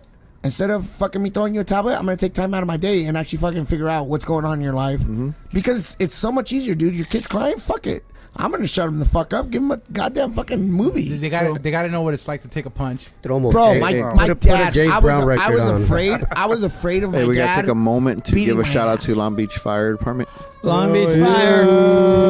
They're literally right on the street behind us. They frequent here. They are fucking heroes. American fucking What heroes. station? Station, I believe, 4 on the east side of Long Yep. Beach. One of They the are best fucking ones. heroes, bro. Some of the, and they're like fucking 21, 22. Yeah. I'm 28. You guys are obviously older than me. Obviously. You are a fucking badass if you're taking something above your hands, above your call, and doing something right. You Yeah. get what I'm saying? Those are the type of people that actually earned their awards when they were a kid, and it teaches you to be a better person. It does. It does. And like I was telling Vince off the record, you got to learn to do things yourself. Oh, without a question. If you want to do something, Self-efficient, yeah. Let because me ask no you guys one's something. gonna help you. Go ahead, go, bro. What's the weirdest like song somebody's requested to play here? Around here? Oh, Dude, there's a I'll whole tell you, genre, dude. no, I'll tell you what the number one song that we will not play here, no matter what. It doesn't matter what it is. I've gotten it requested, and I will not fucking play it because of Donnie Holiday. We will never play any fucking Beatles songs because he claims that the outta here. Beatles, I'm outta here. the outta here. Beatles fucking killed barbering. He's the biggest because fucking Elvis because of the fan you fact ever met, dude. that That they was wanted to the get shag biggest cuts. Elvis fan, dude, yeah. Stylists do shag cuts, bud, not barbers. Yeah. You get what I'm saying? We do flat tops, we do like fucking skin fades, we do tapers. Yeah. That shot cut started. But with, what's like the weirdest song, like Aqua or something? Dude? It's hard to tell because you know, once again, after Leo taking over, there was a transition of music where it was only I'm a 50s Barbie was girl only allowed. in a Barbie So world. 60s and 50s, you know what I mean? Satisfaction. But there was That's a my gap passion. where You some of the can barbers put were my like hand deep into fucking under hip hop. You know what I mean? anywhere. Yeah. I don't know, dude. It's hard to tell, man. But Tupac Aqua. was too gangster for the No, barber Aqua. shop. Yeah. It was Aqua. I mean, I don't Do you know. guys allow because allow we play- trap we music? play- no. Sometimes depends. No, on- we play strictly before we close. We only play everything below the 70s, or it has to be derivatory from a song. Like let's say it was like Sam Cooke or some shit like that. Like Oh yeah. if it strives from that background, then we'll play it. You get what I'm saying? Yeah. But if it's not from the 70s and under, we really don't play it until after hours, and that's where you get the personalities. How he's saying the barbershop. We would play like We had dudes that were born and raised in Long Beach, and they were here. Hardcore fucking. We were Snoop talking about Dogg. we would play the East Siders, we play Oh, yeah. West Side Connection, Big time, dude, yeah. after hours. This is all after hours. Me, I'm a fucking. I love music, but I fucking love Mexican music. Okay. I sing Mexican music. I don't do karaoke. I don't do none of that shit. But I'll karaoke Mexican music. You'll After shower hours, rock star, right? After hours, I play. Yeah, exactly. Shower We, rock we star. can never play fucking No Slayer, I'll dude. play We like could've been Mexican all that music. shit. But these guys understand. It's like we all grew up from the. We derive from it. You get what I'm saying? Joe, what's going on, brother? I'm fucking encaptured. Say something, asshole. I'm encapsulated. I feel like Joe right Let now. me get my notebook before you spill your drink on it. I know. Anyhow, that's just the fucking subject, Joe, man. Does Joe request social distortion? Joe, can I ask you What? something? What? You want to Play do some. one more of those with me? Yes, I do. Yeah, I kind of want to try that again. Yes, I do. I kind of like that. Yes, I All right, set it up, bud. Set that shit up. Hey. What are we- Yeah. exactly what you're It's like grabbing. half No, of no, this no, and no, half no, of no, no, that. no, no. I'm talking about that. You want these? No, I'm talking about the Schnauzberg for the Schnauzage. The Schneeber. The Schneeber? guys. Schneebug. Oh, sorry. Schneeber. Ich bin nur davon, ist es scheiße. Hey, can I ask you guys something? Can I ask you guys something, man? Out of out of Just be everything here. respectful. Would this barbershop be different if it didn't have any music playing? 100%. It'll be 100%. 100%. And yeah. how 100%. and what is it that it 1,000. does, man? What is it that it does to the barbershop, man? Like, I know it listens to spirits and everybody likes it, but what else does it do? I understand, but if you walk into a room and nothing's playing, it's like if I'm having a bad day, I'm gonna keep having a bad day because now I'm just sitting in my own thoughts, you know. But like sometimes I'm here and I'm like, fuck, I gotta cut hair. I've been cutting hair for 14 years. I'm tired. But then I hear a song and I'm like, it's almost like when you're Mexican and you wake up on Saturday morning and you're like, you hear the rancheras and you're like, that means you got to start cleaning, bud. It's time to wake up. Mama's already cleaning. So sometimes the music gets me going. I play music here that sometimes reflects my personality, how I'm feeling. I play love songs. I'll play oldies. I'll play reggae. I'll play ska. Like, it all depends on what I'm going through. And you notice different personalities with the Barbers because we like to share the music. I want everybody to know what I like, but I also want to hear what you like. I've been working by you more than I see you more than my own family. Yeah. What are your things? And sometimes I get into it and I'm It's like I said before, I say it again, it's audible Prozac. oh yeah. Audible Prozac. It's like taking an Norco and not feeling bad about taking a Norco. Exactly. Because I'm not a drug addict. Because I'm just playing some music and it makes me feel good. So you're saying, so your question was literally basically, so what would this barbershop be without the music? Yes. Without the style of music? It just wouldn't work, the whole concept. It wouldn't work. Yeah. Because the way, once again, dude, back to Donny Hawley, dude, he tried to reestablish this atmosphere of his 1950s. His passion, for Look, the he's 1950s. He's rockabilly. He's And he still rockabilly, likes to come without over a here. question, dude, We yeah. play rockabilly, but we also play other shit. Yeah. You like the other stuff? No. You only like rockabilly, right? But that was the guy's concept. Look, as far But you listen to it. as far as the You listen place to it being and you're transferred like, to Leo, as far as Leo taking over ownership and giving Leo the privilege to continue this actually atmosphere, it's just as good as if maybe, like, for example, Yeah. Chris will have establishment that can actually keep Slayer alive or fucking death metal. You know what I mean? That You thing would do is whatever amazing. the fucking takes, to keep it going. To Absolutely. maybe teach a younger generation what Slayer was about, what Motorhead. I'm talking about the shit that made us what we are now. What was the influence as far as music? You know what I mean? So once again, with the whole concept of what Donnie created is once again to the end of this fucking barbershop, dude, is 1950s. Yeah, and 1950s, dude. it makes it. It like makes you it. walk in a it time makes it- capsule. It makes it an experience. And it's not a sellout. It's just not a sellout, dude. Rather than being just a patron of this and patronizing your establishment, it's more like you're giving it an atmosphere and a feel. Yeah, without a question, dude. And try to teach, everybody that comes around. It's not about teaching; it's about sharing knowledge. Yeah. Because I never want to come across or anybody around here, as far as the barbers or anyone else, to make you feel that we're smarter than you are, just because this guy's in the front chair or because I'm a VIP. No. But it's about sharing knowledge, about sharing the culture, And as far as Vince can actually share. You'll be maybe surprised. You'll show me more things than I'll probably show a you. point or two, Yeah. but Just for a lot for of you us, being you. Exactly. even though I grew up with the death metal scene, throughout the 90s, dude, but there was a point in my life, where this became a lifestyle for me, and really I've been staying true. Changed his truthful to life. it. Yeah, it changed my life. Yeah. And Vince will tell you, man. You know, there's a reason why we keep coming around here because there's not too many places that share that. There's a lot of people that The this music, barbershop the saved them. knowledge. You know, we talk about Yeah. the car shows and the events coming around, and once again, And you know, feel happy knowing. I'm knowing pretty sure that if you people. have that opportunity to have establishment that you can share fucking dead metal, speed metal, trash metal, you know, you wouldn't take this without a fucking question. You know what I mean? That's why we do what we do. And you see what I'm saying? So if you have the opportunity to be able to think about this, like maybe once a week, just to teach a younger generation, you know, about the foundation of your style of music, your persona, you know, what that should make you. Yeah. You would take this in a heartbeat, you know. And This is reason- a very 3D establishment. It is. It heightens all your senses, it does. and you It come really out does. looking good. Yeah. Yep. And Fuck you know yeah, what? though, without a question, man. Not all the time because sometimes you get shit faced out here, so then you walk out like you walked from a bar, but your hair looks good. Yeah. Hey man, you guys play any of you play any instruments? I I don't play the no, skin no. flute. No, I don't. I'm a fucking handy fucking guy, dude. Look at me, fucking look at you. Hey, but you guys have bands play here, right? I've Oh, yeah, all Yes, the time, we have all a the band. time. We have a All the band time. play every month. We actually do Fourth Fridays. So Fourth Fridays is a thing that's put on through Retro Road, and they have every barbershop, every business that's on 4th Street. They all pitch in. What we did was we built a stage, and we have a band come every fucking time, Now- every month on the 4th Friday of the month. Where exactly does a band play? We Right they off the play. We sidewalk. built. So we built a stage. a stage on the fucking like on the street where it's the parking you know, because it's a one-way street and then it has parking, right? Uh-huh. We built a stage that's equivalent to a car, and they play on the stage. Band jumps in there. And I'm telling you, it is the fucking sickest thing. We're having a ska band actually come this 4th Friday. Who is it? We're trying to get Who Joe is to it? play, but Joe is too good for what's, us. What's the ska band's name? Come on. It's your, Joe is too fucking good. Wait. What is your what is the ska band's name from your neighbor that's coming in? That's actually it's actually to my neighbor, actually Eric, but it's actually He's gonna big be, in the music business. It's Plays a bass reggae as ska well. band that's gonna come and play for us, you know, just to fill the gap. What are they for called? This weekend.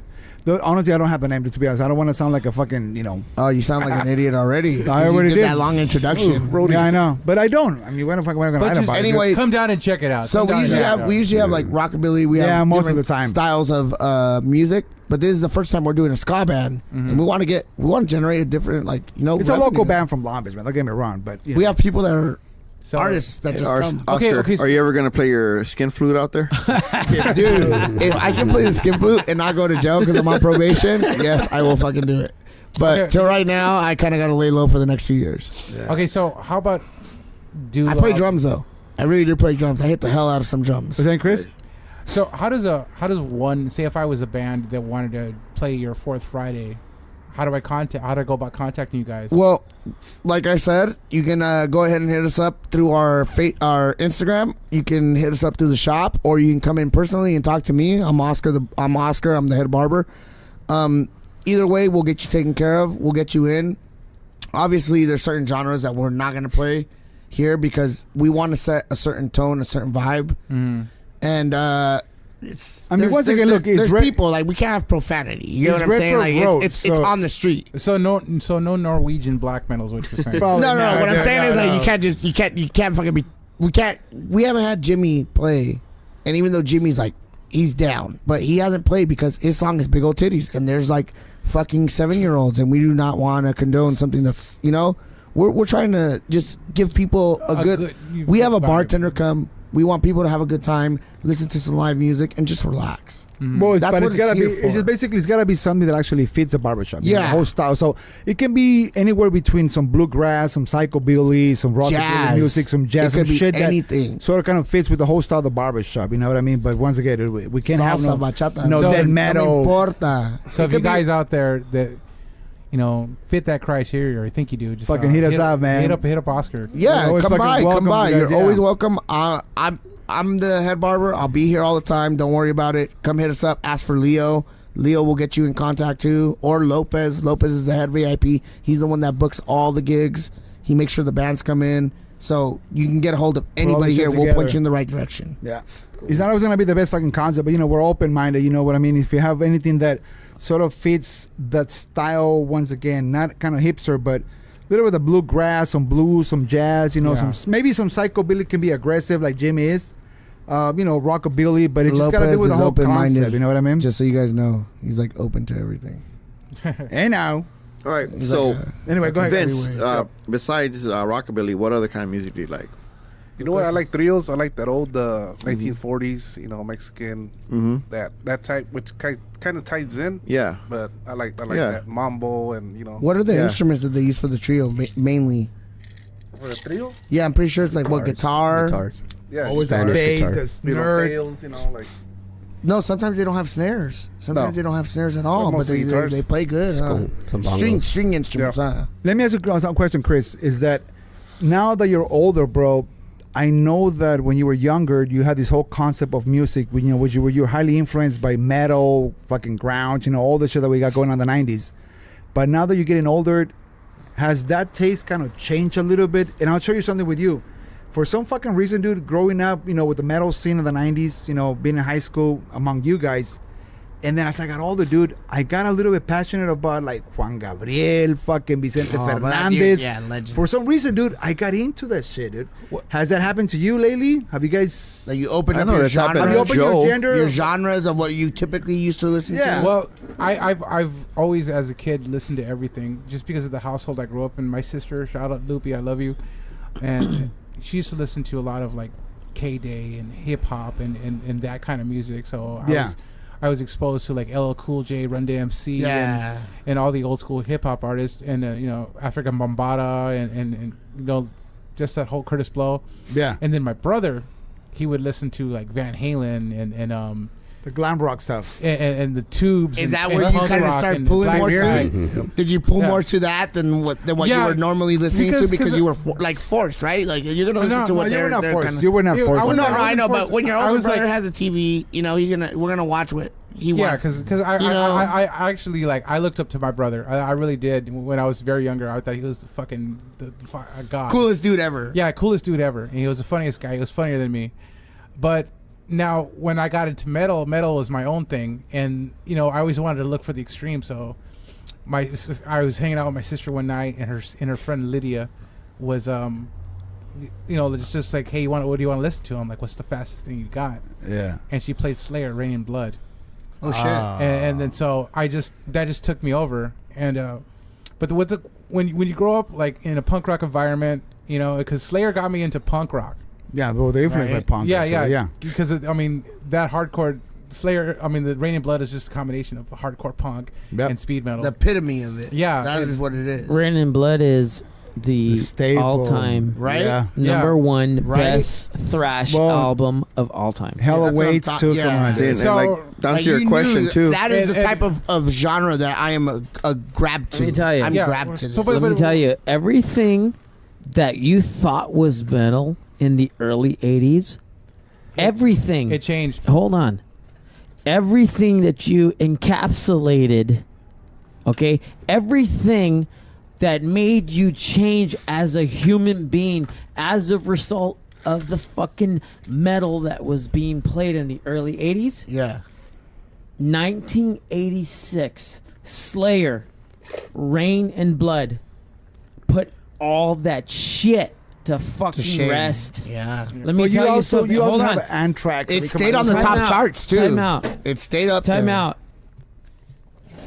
I'm standing. standing Okay, up okay. now. So now he's standing All up. 5 Hey. of you are standing up. Hey, hey, And he still looks like he's Standing sitting up. down. He's sitting Hey. down. He's sitting down. I'm standing up. 1,000% Slayer, Rain in Blood is by far the fucking ultimate standalone. I will fuck you up, kick you in the face, and kill your whole fucking family and your fucking dog and your cat. Thrash album of all fucking time. And So- to get back to your question, Yeah. is Joe wearing his Slayer shirt, Slayer Joe, tattoo, Joe, will go to I a don't have Billy a Joe dog. concert. Thank God I do not have a dog. Thank God I do not have Hey, a dog. okay, Let me tell you something. Jeff Hanneman is fucking Slayer. Okay. And you know what, dude?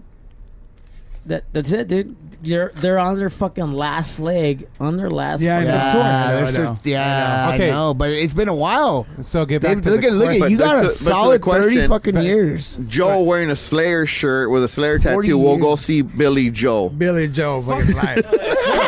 Billy Joel's amazing. fucking shit. Yeah, I know. But see, that's where the change is from, because Yeah. you grew up with a certain genre, and then as you get older, now you appreciate Billy Yeah. Joe, which So- is something you would not but listen in the to 90s. get back to your Which question, it wasn't typical Hey, at that that's point just, in his you know, life. Go, that- Chris, go. That's Okay. just part of maturing as a musician. Yeah, exactly, dude. Well, exactly. You appreciate other Like, you know, things. one of my biggest regrets, Yeah, dude, no, like man. in the last year, dude, is like me and my lady were gonna go see Juan Gabriel, Uh-huh. fucking at the forum, God bless dude. his soul. I God know bless his Joe's soul. Rest in laughing peace. about it, dude, but for some reason, I My feel mom would kill me if I didn't passionate say that. about seeing the fucking guy in Hey, fucking dude, concert. I love Juan and guess Gabriel. what? He fucking died the day after. You know what I mean, Dude. But for some reason, dude, look, I seen Slayer so many fucking times, from Megadeth, from Sepultura Way, from fucking Metallica. Yeah, hell yeah. I saw all the fucking shows that trust me. They haven't missed nothing, from Carcass. Yeah. From You're a little fucking show whore. Cannibal Corpse. dude. No, okay, I'm a groupie. Like, getting I'm back, sure something. Go ahead. getting back to your question before I was rudely interrupted. Oh, by- I'm so sorry. by Joel in his Joe. soapbox about Slayer. The greatest thing ever. The greatest the thing greatest ever. thing Hey, ever. dude, since from sliced one- Let me tell you bread. something. From one soapbox to Let me tell another, you. dude. There's Let me tell you. There's let me tell you. Slayer or there's fucking not breathing, and I'm gonna listen Hey, to Slayer. let me tell you. Hey, let me tell you. Slayer. Rain in Blood. Here we go. The fucking it, baby. #1 thrash album of all fucking time, dude. South of Heaven. you know what, Hell I- awaits. I know. You know, Hey, I but should've- you know what's a good song too? Return to Serenity by fucking Testament, dude. okay. That's a good song. Go, Chris. Oh, Go. you had to throw that in there. Now, I don't regret a lot of shit in my life. I'm know, gonna do a I- beer run real 'cause- quick. Who wants a beer? I don't regret a lot of shit, but what I do regret is getting this motherfucker in a Slayer. Yeah. I should have left him with his tucked in Metallica Ride the Lightning shirt. Hey, you getting I me into created a fucking Slayer. monster. It did. You getting me into Slayer. You fucking changed my life, bro. You see, but You that's what mature as the years go by. Well, because I have a deeply passion for music. You know, it's my second love. Of course, without a question, yeah. Yeah, and I'm always on a search. And even as a kid, I was always on a search. The first band I got into on my own was the Beatles. Okay.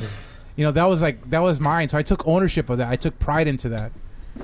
And I never really, like, when you ask me that, you know, growing up metal and maturing into other music, I was always into other music. I was always open to other music. And then I thank punk rock for that, because Okay. punk rock is different, and you know, like, there's different styles of punk rock. Of course. You know, and then, you know, if it wasn't for punk rock, there wouldn't be no psychobilly. That's true. Very And true. It's a mix of if 50s and punk. If it wasn't for punk rock, there wouldn't be no grindcore. Very true. If it wasn't for punk rock, there wouldn't be no Slayer. Intertwined. Yeah, so on, that was Jalisco. Come on, that Jalisco. that in jazz for me was the blueprint to music. That's it was when I got into jazz, I got into fucking Mr. West before Mr. Trimmis. Okay. You know, he got me into jazz.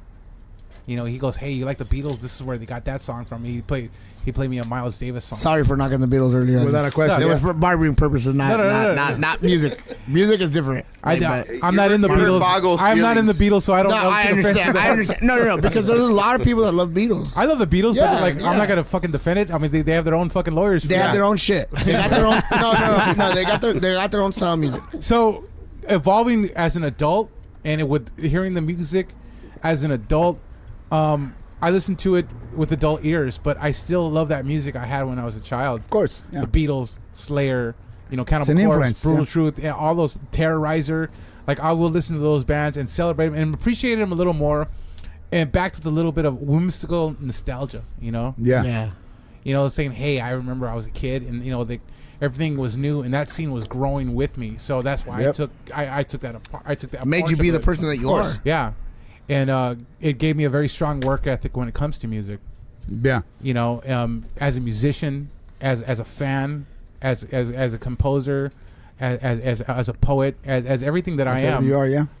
And so being an adult, it didn't change. My music style didn't change, because, like I said, I'm always on the search for the new big thing. Just appreciate it. Just more. like I got Joel the Slayer. That's one of my biggest passions. Is to get, one of my biggest passions is to get you hip on something that I love that I know that you'll like. Yep.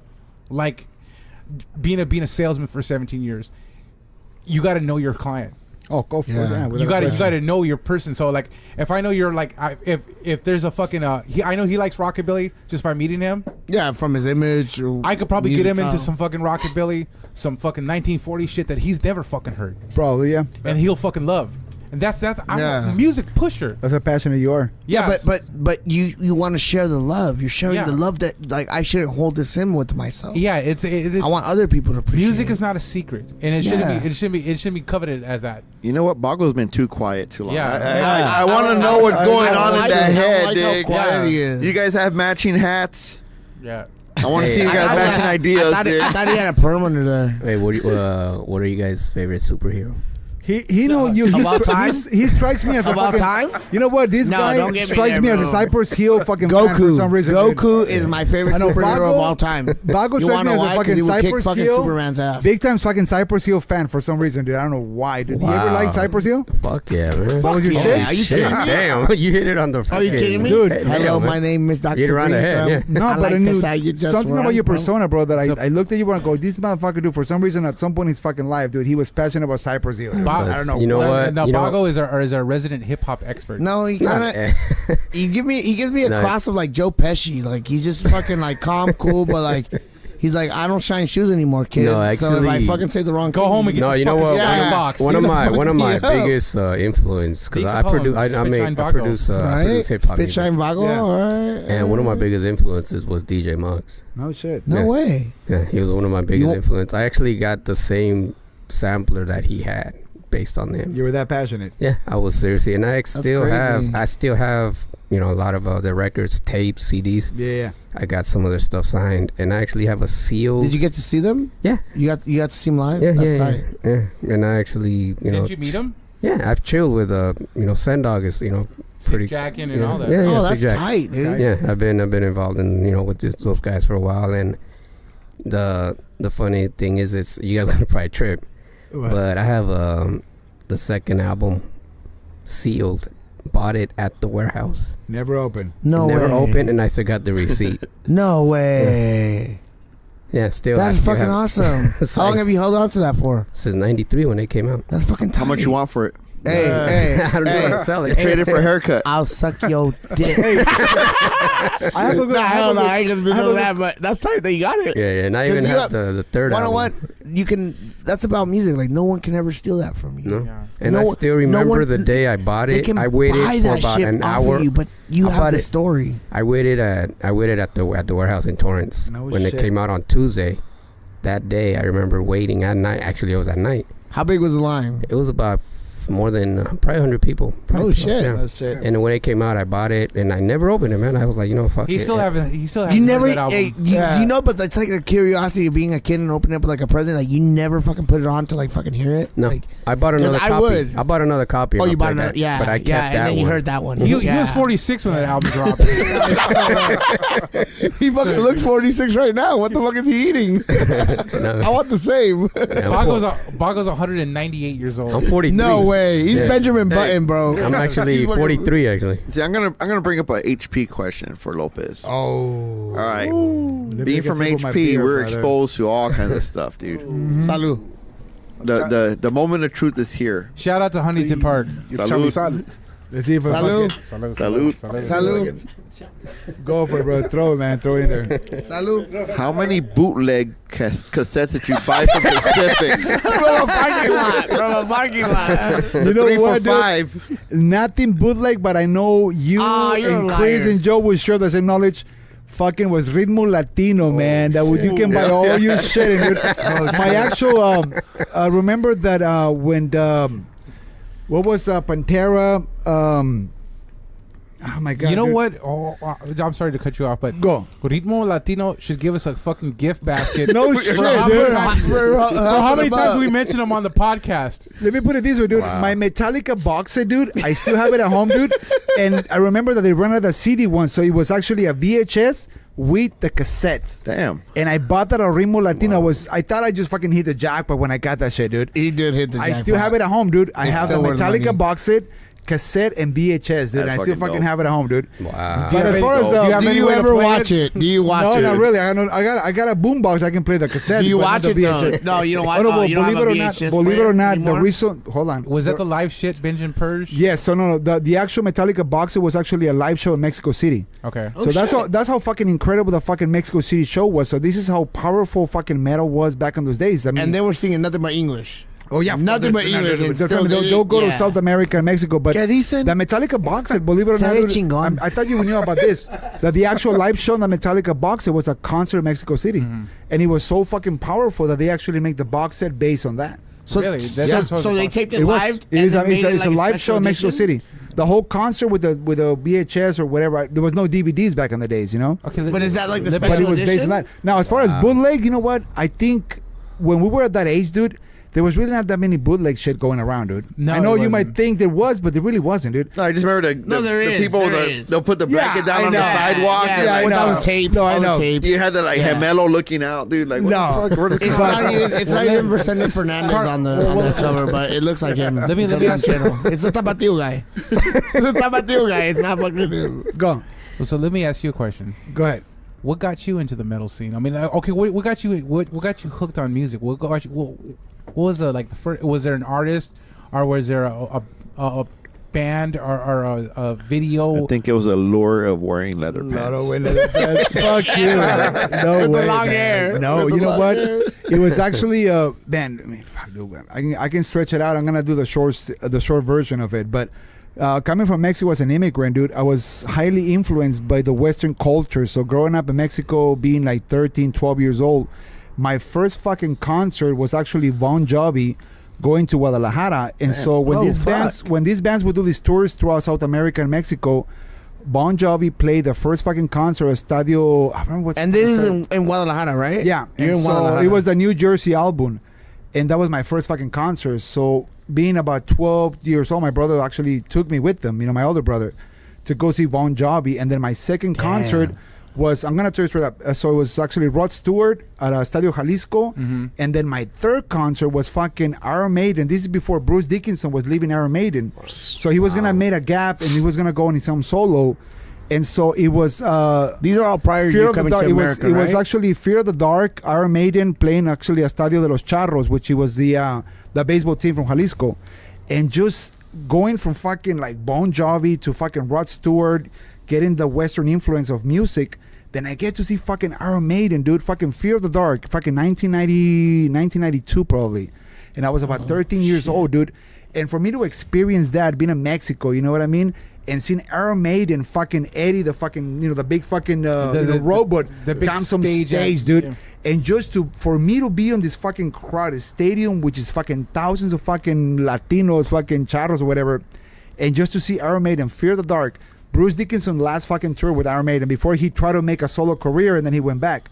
But just to see that, dude, 2 years after I migrated to here, my dad migrated in 1989.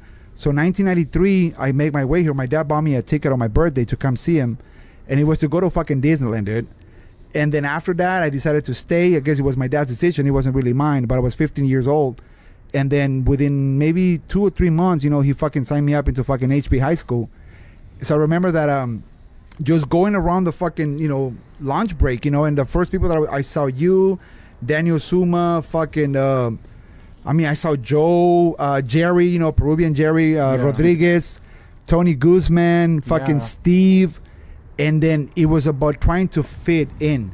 Yeah. But I have this knowledge, I have this whole concept of fucking Western culture, the Prior metal to getting scene. to America. We were all friends. Prior, right? and we were all united Yeah. by the music that we loved. But the funny thing is that I was so fucking light skinned and white that a lot You of the looked kids, American, they thought yeah. I was white. And I remember that when Jerry Until would they come heard up you to- talk. Yeah, exactly. Yeah. And I was like, Well, you gotta I get was that like, barrier. I was like, ¿qué? I was like, what? Did Chris in his crowd give you a poser check at all?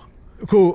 Chris in his Chris crowd? Poser? No, I didn't know. No, him. no, no. No, They a did give you a poser check. poser check. No, the first guy that actually approached me as, try to establish a friendship with me, because I was always, remember the ESL? No, like he tried to check your nuts Hold on. to see if you knew what you knew. You need to understand a whole high school. So the ESL crew was actually towards the back of the school. ESL And they used to call them I little. like how you put a they used name to call on it. No, hold on. He put a They name used to on call it. it little TJ because all the guys that didn't speak English were on the back of the school. Yeah. And if All you of make your HP way little across- TJ. That's man. fucked up. That's fucked up. So I actually was one of the first guys in my little crew to make my way across the border to the other side. You know what I mean? Uh-huh.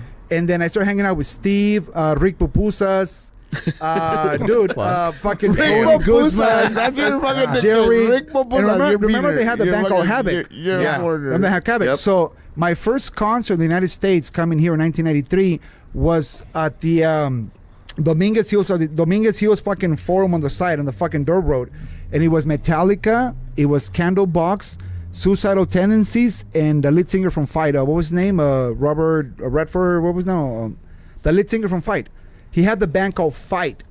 Come on, Chris. Fight. Fuck. You're We're gonna have to Dude. Google that Man, and edit you it said- in. Dude, what was that? Oh yeah, it's The whole thing was that He's like, oh yeah. So the whole thing is that actually it was Alice in Chains that was supposed to play it instead of Candlebox, but Alice in Chains never showed up, so they put Candlebox instead. Candlebox, wow. So it was fucking open up with Suicidal Tendencies, then it was fucking Candlebox. you know with what show that was, right? That was the Dominguez Hills. That was the Clash of the Titans. Clash of the Titans, yeah. He knows Yeah. what. I was, And that was He that knows was it. that was Metallica coming with a You were black there? album. I was there for a summer shit. program. No, No fucking shit. way. Were you? No shit, man. No fucking way. I was there So- for a summer program at Dominguez Hills Uh-huh. University, and I heard them practicing. That wasn't the Velodrome, was it? No, No, I don't remember. That was, No, that, was something that, was, else. that was a Clash of the But that Titans was tour. around that was Yeah. around 1994. Heard them. It was They around were out- 1994. they were out So jamming. but I Nice, remember, man. dude, just Yeah. that was my first concert here, dude. And so the whole thing about the influence of music, it was about try to fit in high school. But I have this influence with back in Mexico, you know, seeing Iron Maiden, like my third concert from Bon Jovi to Rod Stewart, then Iron Maiden, and then a year later I make my way to the States. And then, you know, became part of the whole high school scene. You know, when it comes to high school, To adapt. it's very difficult to identify yourself. You want to be called part of something. And then once again, you know, as we all shared, you got punkers, fucking vaqueros, fucking skaters. Paisas, You got- cholos. You got Yeah. everything. you know? Quebradita kicking in. Mostly then- cholos. No, well, Yeah. yeah, but you have different clicks. But I remember from Jeff Bodie, man, all the cats, we throw those backyard gigs, dude. But once again, first concert, Metallica, fucking Dominguez, whatever. So you're third fucking you're, track. you're telling me your first concert was fucking Clash of the Titans? Yeah, that was it. That's fucking crazy. That's Yeah. tight. That's a good And then concert to go one That's to. a good concert. One Right? of What I'll tell are we you something gonna right now, dude. introduce? One of the highlights in my life as far as the metal scene, dude, I will never forget, dude. Fucking Slayer, dude. Divine Intervention. No, Slayer. Remember, Joel, remember they played. where are you at? They played with. Remember they played with Biohazard, Machine Head, which it was at the Shrine. At the Shrine of And Triumph. that was We're all there. He was there. what was that album? I'm sorry, dude. I'm taking Divine it back. Intervention. Divine Intervention. Yeah. It did. Oh It my was- god, dude! it The was biggest mash pit ever fucking seen in life. It was January 15th. You remember that? It was January 15th. He fucking knows it to the T. 1997. I know Joe was there. 'Cause What I time just was the show? turned- I just turned 17. Yeah. No I way. went with What time was the Yep. show, man? I went to the concert with Armando Marquez, Rick Pupusas. Well, Dick. I'm so sorry. Remember That's You're fucking- making me hungry. Hey, You're that's- making me hey, hungry. That's Hey, George. Dick. remember the Hey, other cat? hey, wait! While you were hanging out with all these cerotes, I was with I was with Rick and Chris. Hammering out. I know that Sergio was there. We're all there, dude. Yeah. But did you guys remember that when Divine Intervention was being recorded, dude, that in Somewhere in Melrose, they developed a newspaper article where they were inviting people just to be part of the video. Yeah. And Armando Marquez in the fucking video, Dito Head. Yeah. Look at the fucking video. That motherfucker's head banging, dude, on the front of the stage. No. And there was all ages, dude. It was, and I remember I wanted to go so bad, but I got caught by my dad, and I couldn't make it. But there was another tall guy that used to hang out with Armando Marquez. It was called Periquin. Yeah. This big, tall, fucking white guy, kind of heavy set with like a Beatles kind of look, fucking mullet long hair. Yeah. And he was Armando's best friend, and they got. What happened to that guy? Do you remember him? I You know what? remember him. Beto asking, I was like, because we used to call him Lenny Yep. and George. Yeah, Lenny and George. Yeah. And then I knew him as Periquin. man. Periquin. I knew him as Periquin, dude. Yeah. And We were so, fucking dicks. Yeah, that's fucking. You guys are high school, fucking like you're the bad girls. You're No, the guys dude, are the girls that they talk about, the you know mean what? girls. I would say we were dicks back then, but we're dicks now. We were just kids. Yeah, We were it's just just funny fucking though. kids, dude. It's funny. So you guys It's remember funny. him? Yeah, I What do, happened? yeah. What happened to him? You know what? I heard that he went back to Sinaloa. Yeah. I don't know, for some reason, dude, he was, I don't know if he was a citizen or a resident, But he went back to Sinaloa for a while. He was playing for some bandas, some kind of that shit. And then he made his way back. He made his way back, and then I like I said, I have Armando on Facebook. Oh, you son of a bitch. But I don't know what happened, dude. But Yeah. do you remember that Rick Pupusa's actually brother played for another death metal band, dude? What was the fucking band, dude? It wasn't Nema. It was another band, dude. He was highly involved in the What was metal. his name? The metal scene. No, Rick Pupusa's brother, man. I can't remember the guy's name, dude. I fucking know what you're talking about. I just the name. His older escapes me brother, now. Rick because- Papusas was what? That was baggy leather pants. Nah, No, boy, he no. was Salvadorian. That's what we call him Pupusa. No. He played in that, but he's talking about. He was a drummer. Oh no, I'm thinking of drummer Nema. Okay, hold it. That hold was it. him. That was yeah, him. Yeah, That yeah. was Rick Pupusa. I was gonna have to say another fucking nickname but I will not say that. That's fine. That's fine. Don't be horrible. You're an asshole, but don't be. No, be no, horrible. no. I'm not a but- fucking monster. Yeah, But yeah, we're Rick degenerates. Papusa's, yeah, he's doing it big now. He's drumming professionally. That's good. I'm so That's glad, good. man, Hell because yeah. that kid, Hell yeah. that kid didn't have much of an power to influence. you. He didn't have much of an influence on his life, dude. He always struggled for to identify himself, Yeah. But throughout high school, we knew that he was known for stealing shit, I guess, or just trying to accomplish or becoming Wasn't the somebody. most trustworthy. Same thing with fucking Wendy's brother. We're talking about it. Yeah. What was his name? Rick? No, not Chris. No. Am I Richard. fucking expect? Wanna be Chris? Wanna be Richard? Poser David. Poser David. Yeah. Remember Poser David? Yeah, I remember Poser. Wendy's brother. Yeah. Isn't he like know he had naval? a sister, He's dude. fucking naval intelligence now. I'm telling you, dude. Yeah. He's a fucking scientist. He's a scientist. He's a scientist for the Navy. Some of this kid that Looks struggles. like he fit into something. What's funny? You know what's funny? Because I thought he was a fucking retard. You Every see, time he that's what we're talked to calling me- one of Did the. he have and I high was- scores, like on test scores? I don't know. I don't know anything about his academia, but I thought he was a fucking moron. Every time I talked to him, I'm like, this guy's a fucking idiot. And you know what? Like I'm gonna tell when you met something. him. I'm Yeah, gonna I tell you know him. something that is kind of sad, but that's just the way it fucking played when you are in that age and that era. Is that you gotta have an image. You know what I mean? No matter how smart, how stupid you are, dude, but you gotta represent. You gotta have an image How you to wanna become somebody. identify yourself, So this yeah. motherfucker will always rock the best fucking long hair down to his fucking waist, right next You to fucking sexy stallion. Chris, not right next to fucking Asuma, Like a fucking goddamn Donnie fucking Asuma. And this guy, $100,000 horse. Donnie And now I'm As- going bald. Donnie, Dude, you dude, got a fucking beard that's like Join the 2 club. feet long. Going But from shut there up. down. Chris and Donnie Asuma were these fucking guys that would walk with the longest fucking hair. And back in those days, that was the shit, dude. And he was fucking sharp and fucking straight hair. And Donnie Asuma blonde. This fucking guy being dark skin. And Donnie Asuma was a badass guitar player. This He's a guy was a fucking bass prodigy. player, dude. But back in those days, dude, we have this gap, these little kids, that would try to fit in, but they didn't have the image. Yeah. So once again, dude, there were so many kids, dude. I can't think of the name after 20 fucking years, man. That some of us we have that image. Like these guys, they Yeah, started you're calling me. naturally- They started calling me Cliff because I look like Cliff Burton, the bass from Metallica, Yeah. and I have the hair. And That's for where some that's reason, where the nickname came they from. gave me that nickname. Yeah. And so I'm like, you know what, dude? Being an Damn, I can't immigrant, believe you That's guys why I'm know. Mario. 'Cause the but fucking being an immigrant fucking kid, dude, I became somebody. You know what Yeah. I'm saying? You fit in. Without even fucking speaking English, I became somebody. I Yeah. fucking fit in that gap, that group. Yeah. And then going to the fucking backyard gigs, from Lakewood to Downey to Campton, South Central, all the Yeah. shit we're doing. I became somebody, Yeah. And then I started blending in with the fucking scene, So the influence of music, once again, getting back to this whole fucking question a couple of minutes ago, it was just trying to fit in. Yeah. Yeah. But the influence, without a question, it could have been hip hop, it could have been something else. Yeah. But it I just wasn't. came It was across fucking Iron fucking Maiden, the baddest fucking 19 music fucking ever. 92, Yeah. Yep. Estado de los Charros in Guadalajara. That's and, fucking amazing. I and mean, you Yeah, come but you to went this from fucking country, Mexican music and I to have that that. influence, yeah. Yeah. To Now, that. I was lucky enough to play outside the country, and the countries that it was fucking Mexico. Yeah. Kind of closed-minded.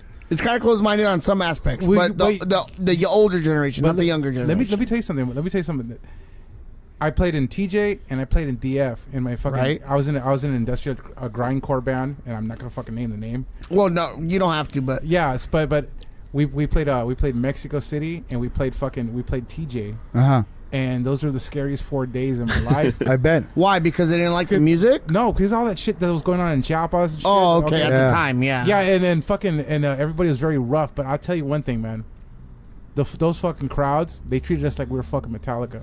There were guys. Yeah, They fucking loved us, dude. I mean, and because they appreciate the music. they appreciate people coming over and fucking and throwing shows, and they Yep, were. yep. Because it doesn't happen that often out there. But that fucking taught me something, man. That fucking taught me that, you know what, that you don't have to fucking be this fucking, that you could love music be a rock star, but without being a rock star. Exactly, exactly. And I saw these kids. They were all fucking sniffing glue. Like it smelled like a fucking. You never know. You probably influence more people by going to those shows than what you know. Yeah, it's crazy. We have friends who played all over the place, and they're always saying like Mexico, they really appreciate you coming down there, dude. I'm telling you, dude. Metallica Boxer, dude. It's actually recorded at the fucking show in Mexico City, dude. Metallica releasing the Black Album. You were 12 years old and you saw Bon Jovi and Metallica. That's like fucking dope. you were down there. Like that's fucking pimp. I was younger. You were I was still in probably Mexico. I was about 10 years old, and then once again back to back in a matter of 2 years. It was Bon Jovi, then Rod Stewart, and then Iron Maiden, dude. And that was just Iron Maiden. Huge, dude. Wow. Yeah, big influence. But it opened myself, coming to this country. Let me ask you something. Who took you? Didn't know English at this time, right? My older brother. You didn't know English at this time, No. So you didn't even understand what they were saying, but you just knew the lyrics. Yeah, exactly. You knew the lyrics, and you try to understand what the whole concept, but it was just seeing thousands of people in a fucking Mexican fucking stadium. How many people are we talking about? How many? Like how big was it at that time? Estado de los Charros, if I can measure it right now, 35,000. No. Those stadiums were built for like 90,000 plus people. No, Estado de los Charros was smaller. You're talking about Rose Bowl. I was about 40 to 50, but once again, just that influence. How music. This is how amazing music really is, man. It actually influences a lot. It makes something out of you. Whether it could be cumbia, bachata, metal, or fucking hip hop, but. Just coming as an immigrant, that was my fucking goal. It was try to fit in, learn the language. And I remember I asked my counselor, Mr. Hoyos, I was telling you about it. Yeah. And like, you know what? Take me out of fucking ESL classes. I need to be on the regular class, because that's where all my boys were at. Jerry, Tony, I mean everybody, dude. And then Tony, that was Hey, so you were ESL for a while, huh? I was only ESL for about a year and a half, and usually ESL that goes fast. You learned English to say like I want to challenge myself because I had much? the music. I had the music in my heart, dude. Like I was so passionate about the music. So Metallica dude. was your teacher. Well, it kind of guided. It guided. Not Metallica. I was going a little bit deeper. I was actually more into Sepultura, Pantera way. And then I got deep into fucking Carcas, and I got into He learned English, and he spoke English in death metal. I was gonna say the same thing. What do you want to do? Like, can you introduce yourself, Lopez? So when did you get your sex fucking And you know what it voice? was? It wasn't even the fact that I couldn't really understand the lyrics, but it was about try to fit in with the guys, with the crowd, the guys that were around me, for me to be able to communicate. You know what I mean? I had a friend who came like same thing as you. Migrated from Mexico. Yeah, and he called it like looking for the shirts. He was looking for dude, like people wearing like the Sepultura shirts. That's what he fit in with. Do you guys remember how big of a scene was just going to Hollywood fucking Boulevard just to buy T-shirts, dude? Yeah, or buy a fucking record or something like that. It was just that we big used of to a take deal. bus trips, man. The number 2 bus. Yeah, we used to go to 60 to the 2, dude. We go to Middle Earth. Dude. Remember Dark Realms and fucking Forest and Boulevard? Yeah, Gotham Records. So from Gotham Records. Yep. Yeah. From Dark Realms, what was the name of the band that they actually Sadistic Intent. Sadistic Intent. There you go. Yeah. Remember the sister of the lead singer used to go to HP? Yeah. This little gordita Salvadoran girl too. Yeah. Yep. And Rick Pupusas tried to snatch on that girl, dude. That's how I know. Why? I know. everywhere. He's everywhere, dude. Believe it or not, dude, I still have a fucking autograph fucking vinyl from fucking Murder Ranger when they did that meet and greet at Dark Realms, dude. Did you ever get a Rick Pupusas They actually play. You guys maybe you remember this, Chris, but it was actually Pico Rivera way. So it was actually Murder Angel. There was the head band, and I think it was. God, dude. Was it at the Latin Village? Well, David Vincent was from Huntington Park. Was he? Yeah. Yep. I would never know that, dude. He was in Terrorizer. You could say he was in Terrorizer. Yeah.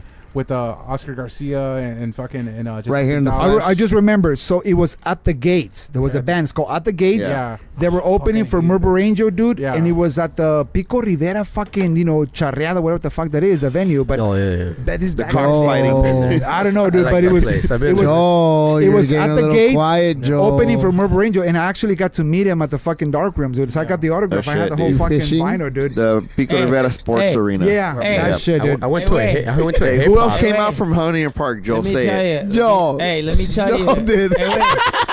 He Let woke me up. tell you. He got up tell out you. of nowhere. I You're used Park Slayer, to. dude. Hey, What? I used to subscribe to Columbia House and fucking. Oh, who BMG. did it, dude? Who Hey, did wait, it, dude? Listen, Oh, man. listen. I used to For a penny? subscribe. Yeah, 10 cents back then. Penny 10 cents. Hey, I used to subscribe to Columbia House and BMG, bro. Just to get the fucking CDs. Hey, Nick, they would send. Hey, one time they sent me like 20 fucking CDs. And you would never pay for them. Hey, of bands I gave two shits about. Hey, so dude, I fucking went to Darkroom Records in Downey Way. Anyway, and I talked to the guitar player, Sadistic Intent. Yeah. Hey, wait. I gave him like 20 CDs for one Cannibal Corpse tube. Oh, come up. Do you still have it? I still have it, bro. Probably eating back to Hey, life. shout out to Dark Realm Records, Downey, yeah, California. Yeah. Without a question, man. There wasn't that many places, Look at man. that. You know He what? basically played a penny for fucking. We're fucking that Cannibal CD. Corpse. Yeah. CD. Growing up in that city, we didn't have that many places, man. Growing up in the Huntington Park, LA area, we got Dark Realms and fucking Ritmo Latino. That was it. Hey. Swear, he Hey, can hey, sell indie hey. And the hardworking Hey. bootleggers, dude. Ritmo Blurry images. Latino? Ritmo Latino had some gems here know. and there, And I bro. gotta- Dude, I bought my first CD ever at Remo Latino. Did you? $35 for a fucking Vanilla Ice CD Hey. when I was in the big boxes. Yeah, dude. Hey, Hey, you know what I found? Ice Ice Baby, yeah. I got Carcass, the Nepotism album. No shit, dude. You have that? I read my Latino. No shit. Hey, I'm gonna hey. throw you one thing that broke my heart, dude. And I'll bring some to you guys, and I know Joe will fucking come over this shit. What was the last song that KNAC played before they went off the air? Ooh. Man. Hey, hold on. Legitimate poser check right here, dude. What was the last song, guys? You guys should know this shit, dude. You guys know when KNAC went off the air, man. Okay. Who has the answer? If you're listening, give him a chance to Okay, think about it. This is my answer. Okay. Shut the fuck up. Okay. My answer is I stopped listening to KNFC like 2 years before they went off the air. Okay. Because they weren't playing anything. I mean, the Hour of the Goat was probably They were struggling. They were struggling, dude. The Hour of the Goat. Hey, wait, was gone. fucking Pull Me Under by fucking Dream Theater. Dude. Hold Final on. answer? Final Give you answer? guys all a chance. Go. Yeah, so when they started playing all the glam music again, and then grunge came out, they started to struggle. Of course, they changed the whole genre. Yeah. So and then they started playing fucking like Alice in Chains, and they started playing like a little bit of Nirvana, and the Callers came in, and they fucking started talking shit because those kind of metal fans, they're really territorial, and they want that music played, and course. only that music. So when I saw that the fucking playlist was whacked, I stopped listening to them, so I couldn't answer that question. You're done with it. I was about to say, so you don't have a fucking answer, dude. Just say, I could've don't know, dude. I couldn't. just said Christmas, they want to get poser checked. like I do in court. You say I plead the fifth, and then you look at your lawyer, and we'll be like, "Yeah, you did the right thing, bud, because So, we don't but have an of answer course. for this." So you have the answer? What was the Hey, last Jay, one? so they what had? was what the was last yours? song? What was your They actually- answer? What was they- your no, no, answer? they had- It, they it was actually- never mind. What was yours? I said Pull Me Under by Dream Theater. No, they actually got the last two songs actually played was Raining Blood by Slayer and Write the Lightning from Metallica. That was the song. Yeah. Way to That go was, out. That was the song that KNC went off the air. So they actually played. I wish I could think of a year, dude. But it was midnight, dude, on that day when they went off the Final air. show. And the final show, it was Raining Blood by Slayer, the one before that, and then it was fucking, Ride the Lightning by Metallica. Wow. That was the last two fucking. And that was, I still have the newspaper article for my house, dude. If you ever walk into my fucking apartment, dude. Yeah, in your I have hallway. a whole shrine of fucking all the metal scene, dude. And I still have the fucking, dude.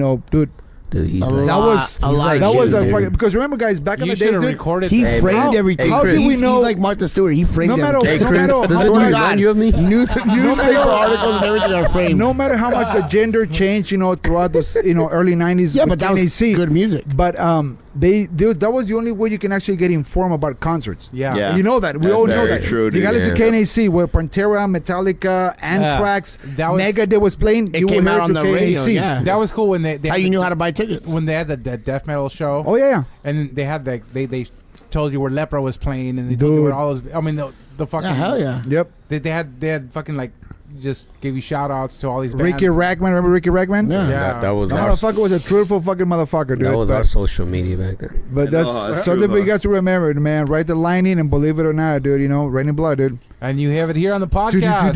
Wait. Lopez, So- do you still rock out like you rocked out in high school?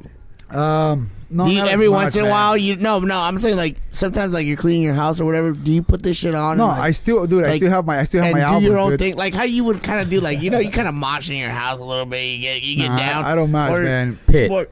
Pit. Sorry, I Pit. think I'll at this take a point shot. is whatever. $1. You gotta throw $1. Pit. in Oh, the no, garbage. I'll take a drink. I'll take a Cliff. drink. But that's what I'm saying. Like, do fucking you still, Cliff, Dick. Whatever- do you still Hey, relate Dick. back to how you It's felt when you were fucking Cliff. 17? whatever makes you feel good, man. Whatever brings you good memories, you know. So there is times where actually go just go on my fucking on my cell phone and actually played anywhere between fucking. Dude, I'm telling you, the biggest influence from fucking, I mean, Sepultura, way that was a staple of fucking just that metal scene. You know what I mean?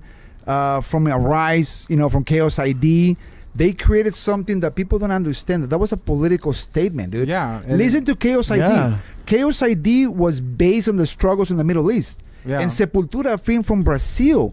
They were actually bringing up all these struggles about this fucking, you know, this war between, you know, religions. Yeah. And listen to And the at the lyrics. time, it was relatable. Listen to the lyrics of Arise and listen to the words of for Chaos ID. territory. War for territory, dude. Yeah. But listen to the whole concept. These guys were way ahead of themselves, ahead of their time, dude. They were light years ahead of their They time. were light ahead, dude. And you know what? People didn't ever get that concept. I mean, once again, with religion and everything else. But, dude, from Slayer, Pantera, Sepultura, where there's a concept, a style that now that you're older, you really, you know, kind of makes more sense. And you know what?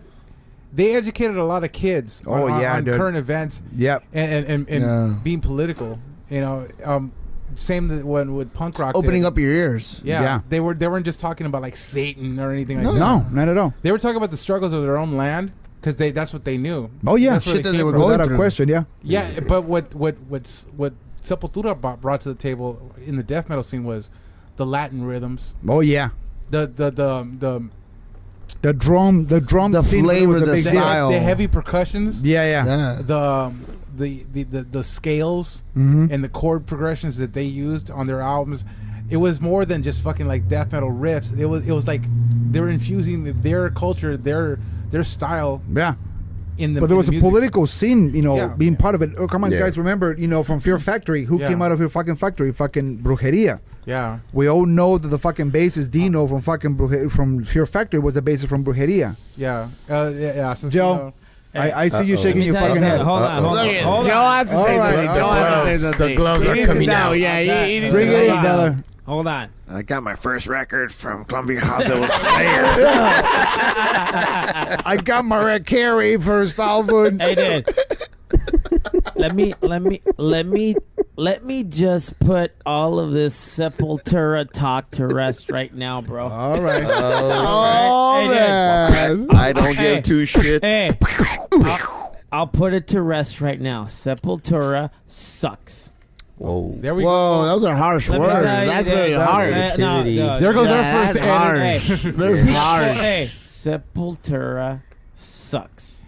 Okay. In what aspect? Okay, If you're no, no, gonna- no, if you're no, gonna no, genreize no, it, you gotta why? explain Why it. You do gotta they explain suck? it. Yeah, Yeah, okay. you not just can't You just- Why? you cannot try and sound like Slayer with Metallica sounding riffs. But and they were influenced Metallica though, sounding man. guitars. Yeah, well, it's like They're it's like being influenced by yeah, that. exactly. Yeah, you can be influenced Different by somebody. You can look backgrounds, up to Negative, someone. negative. Hold on. You can look up to someone. Negative. Sepultura is in a specific genre. Okay. Yeah, they were trying to innovate a Thrash, different yeah. thrash fucking metal. Okay, so And let me tell you, for the purpose of not editing this, I'm gonna start an argument with you. no, fucking bring it on. Okay. Yeah, I need to hear this. Bring it on. No, you say that, but then you could say that fucking Slayer sucks because you can't bring. Slayer does not suck. No, hold on. I'm making a point now. I understand. There is no I point when understand. you mention Slayer and No, suck in the same Tit sentence. for tat, Dick. Hold Tit- on. No, what I'm tit for saying is tat. everybody does their shit. No. I'm playing devil's advocate here because I love. Okay. I love. Yeah, I know.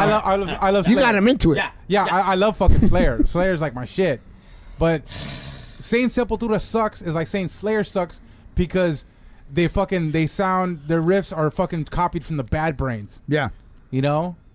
That's in their fucking early. Well, if you think about it, a lot of music derivates from other music. Hold on. So when you're ready to make your point, Sepultura brings nothing to the fucking table. You're wrong. No, bro. they You're changed wrong. it. They made. I'm No, absolutely right. Hold on. they I changed- got they one changed- question. right. I got one question. Yeah. Who was Slayer's influenced by? Right? The Misfits. Black Flag. Iron Maiden. No. Iron Bullshit. They got a little bit of punk. Fucking shit. No. No, They bullshit. were influenced by Warner Theater on Pacific and Woolworth. They got a more of a punk influence, so they're ripping a little bit faster. Hold on. You are wrong. Who were they influenced by then? You're fucking Who were they wrong. influenced? Let me tell you something. Joe would tell you. He's Let a me smart tell one. you something. Kerry King was influenced by Iron Maiden, Okay. Judas Priest, Kiss. Diamond Head, Yeah. King fucking Diamond, fucking early Metallica. Okay? So Kerry late King. 70s. Kerry King. Jeff Hanneman, Minor Threat. Well, he was German, yeah. so- Dead Kennedys. Fucking DRI. Yep. Okay, fucking Bad Brains. verbal abuse. Yeah, tell me Hold about on. You need to meet my fuck boy you Ed. guys. I got fucking Slayer tattooed on my fucking body. And Dead I know Kennedy. I know Right. Hey, I know what Branded. the fuck I'm talking Branded. I could have. Where did I Slayer leave off, talking Rick? Tattooed on my dick. Where did I leave still off, wouldn't know what I'm talking about. about. I'll tell you this. So, getting back to Sepultura. Okay. Okay. Now you're going on a fucking Rush Limbaugh rant. I just want to No. let you know that, dude. Okay. This turned into the Slayer podcast. No, he's saying Slayer that they ain't shit. I'll They ain't shit. end it. I'll end it like this. Okay. Sepultura.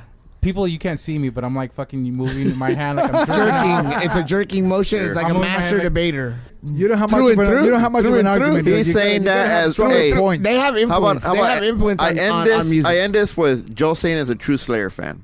Yeah. Oh, you had a Oh, question. hell yeah. Oh, hell yeah. He'll And suck you're fucking a Sepultura. Sepultura. Yeah. He'll suck Slayer Hell yeah. dick without a question. Any given day. No. When you're down for something and you fucking know it, everything else This is is Yeah, Slayer exactly, fucking dude. everything fan. else is garbage, and I can respect passion. that. Yeah, it's passion. Yep. I respect that because he has a passion for the music, the way that they play the fucking music. Yep. So here- Which is understandable. Here's That's my- why to him it fucking Sepultura sucks. Yeah. But to other people, And it's it could be understandable. changing. It could, Yep. everybody's entitled to their opinion. to play You get what I'm saying? to play Yeah. devil's advocate, Ken.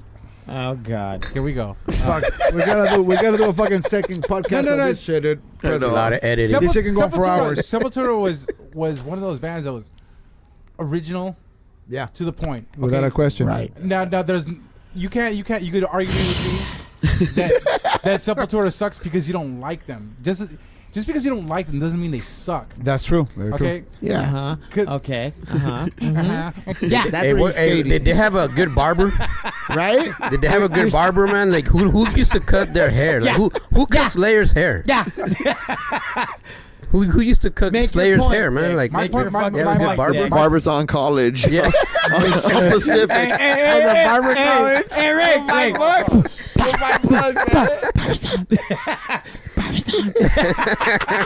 Man, we gotta have a. Hey, the Barbazon commercial after the ITT Tech fucking commercial.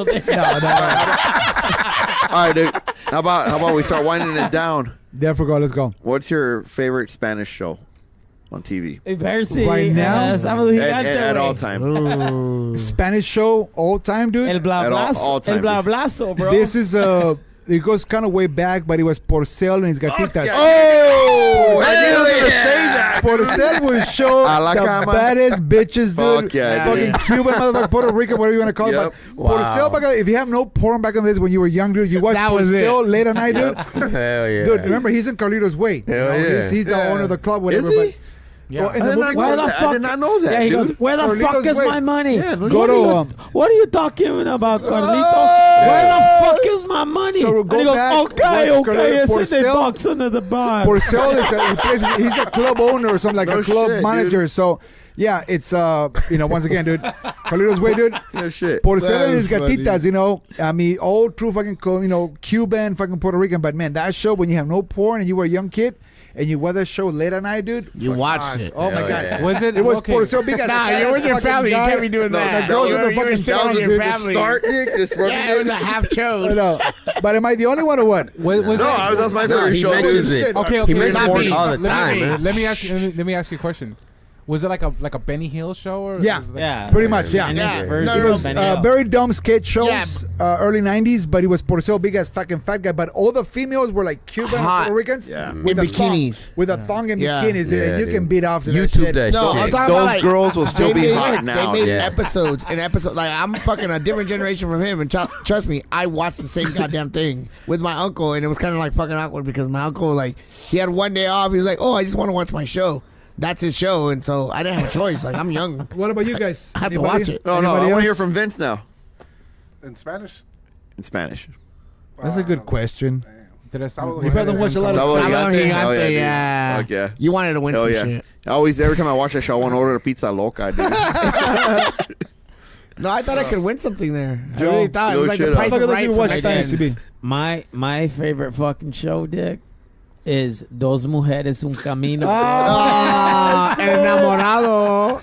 There's Laura Hey, Leon. dude, Laura Leon and Bibi Gaitán. Bibi Gaitán. Oh yeah. Fuck. Dos mujeres. Eduardo, hey, what Hey, what was about Hey, what about Dos Mujeres camino. compartiendo el mismo hombre. Hey, how about, amor. how about from the only You guy know who had that shit. Hey, how about from the only guy who had cable here No, he fucking probably growing up? Rich kid. He probably beat off. He beat off to Eduardo Capetillo. That was the starter. How I know about you your did. I know favorite? you did, dude. How about your favorite Spanish TV show growing up? Well, I didn't have one, but I had cable, so I had options to watch. Huicho different Dominguez. All right, so Bago, what was yours, Dick? Huicho Dominguez. Mine was Chespirito. Chespirito. yeah. Hell yeah. That's the story right there. Hell yeah. shit. What's the name of the song, Bago? Dun, dun, dun, dun, dun, dun, dun, dun. Wah, wah, wah, wah, It's actually- wah, wah, wah, wah, wah, wah. And you know, guys, Okay, Peña okay. Florinda, man. So hold on. This guy has that song on vinyl. No shit. No, way, you dude. have that shit. Okay, That's come some on, shit. dude. He made a DJ mix of he mixed How much pure- dick did you suck to get that? not a lot. Well, fuck it. No, They threw it at him. So- I want It you is sucking what my it dick. is. no shit. he made this DJ mix and it was compiled of the actual songs that hip hop artists sample from.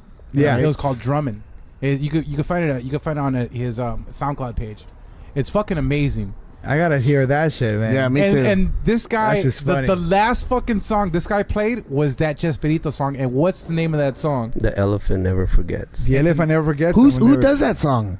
John Luke Perry. Yeah, No shit. You guys I could would have actually. never guessed that. A lot shit. of people For a thought that fucking it was Mexican show. a lot of people thought it was an actual that Yeah. soundtrack, but it wasn't. No, That It was a guy- real song. Yeah, it was actually a song that. Were there that- lyrics to it? No, it's a jazz song. That's this guy impressive, used dude. to play a lot of Moog. Like he actually used the Moog synthesizer. But he was American, right? No, English dude or what? No, yeah, he's from Sounds- Europe. He's from Europe. Yeah. Oh shit. So he actually came and the actual producers from the show wanted a sound, so they took that song that from sample. him, and they never paid the guy. They just straight stole it. So there was a huge lawsuit. But believe it or not, that's you know, Mexicans for you. You're like for- family. We could use it. for a lot of people that So don't they really went know and it, used- I mean, they. Oh, that's your lawnmower? You yeah, can but look I'm it up, cutting my like- grass with your lawnmower. Yeah, believe it or not, for the last fucking, for those who know, actually, the Mexican anthem, you guys actually know, is actually written by a French guy. Yeah. You want to get the And right for that actually, shit. he, yeah. the guy who actually wrote that, actually, Yeah. he is French. You know that, right? Yeah, Yeah, he he's actually a French he is fucking French. guy. The guy who actually that theme song they is wrote the French. music for the Mexican anthem, dude. A fucking French fucking guy, dude. Yeah. Crazy shit, huh? But anyway, guys, I just want to get away with this one. I know we got to close down real quick, but thank you so much for all you fuckers, fucking degenerate, Thank fucking you. scumbag, class of 1995 and 96, and fuck, man. Everything across the board, guys. Fucking amazing fucking podcast, dude. You guys are fucking crazy, dude. Let's get some shout not Get outs. some against shout outs Slayer. our way before it closes Go out. for it, go for it, Yeah, guys. Before we close out, Not against Slayer. Okay. No, shout out to Slayer. Shout out. Okay, shout out to our sponsor Coding 360 for funding this podcast. Also, a shout out to Dub 8. They're gonna play Sage and Whittier on May 19th for Rafa's birthday party, and that's 6511 Greenleaf Avenue. Damn, that's my birthday. Whittier. No shit. May 19th. You should be there. You should be there. I should. because I feel like going. Badass. Dub man. 8 is one of the fucking most amazing fucking live show bands. May I've ever- 19th. That's kind of like it's a sign. They're playing Sage and Whittier. Go check them out. You will not be disappointed. Right down the street. Hell yeah. Okay. Also, Manic Hispanic just released a new EP called Black and Brown, and Manic Hispanic is one of the most funniest fucking cholo fucking punk rock. If you guys don't know what they are, they basically Check 'em out. they cover old punk songs, but they give them like cholo lyrics, and they're really great. And they're gonna be playing at the fucking they're gonna play in 2 nights, Cinco de Mayo and the next day May 6th at Alex's Bar in Long Beach. Okay. Oh, Alex's Bar. That's Yeah. right here. Hard Down the street, in down the Long street. Beach. Yeah, right up the street from over here. Very famous. And what's cool about May 6th is they're gonna play the Menudo incident in No its entirety. no. So that's gonna be a fucking great show. So check them out. You know they still show love to fucking Gabby Garbarno, and fucking they're doing it strong again. So that's Alex's Bar, and that's at 2913 East Anaheim Street in Long Beach. So go check those guys out. Also, MDC is playing at the fucking Doll Hut in Anaheim, the hardcore fucking punk band, and they're playing with Walk Proud. I didn't even know those guys are around. And local LA skate punk band, The Pawns. And those tickets are $10 at pre-sale and $12 at the door. So that's Linda's Doll Hut in Anaheim. It's 107 South Adams Street in Anaheim, California. All right. Yeah, hell yeah. And So if you're in LAOC, you have no excuses. Yeah, so You have to have good taste. but before you go to the shows, come to Hollywood to get your haircut. Hell yeah, So you can man. Yeah. fucking No, rock fuck right that. there. Don't come here. right. So Don't come here. shout outs to Hollywood. Make an appointment. What's the number again? Thank you guys for coming over. 2234, man. East 4th Street, Long Beach, California, guys. Feel free to come by, man. not What's the long. number for that? What's the phone Hollywood's number for Barbershop. that? Hollywood's Barbershop, man. It is 454-COMB. 562-454-COMB. And for those who are dumb enough that can't spell out comb, Well, Just it's Google a lot it. of numbers, and Just I'm fucking like Google not it. in my right make sense. an So appointment first. just trust me. Just Google Hawleywood's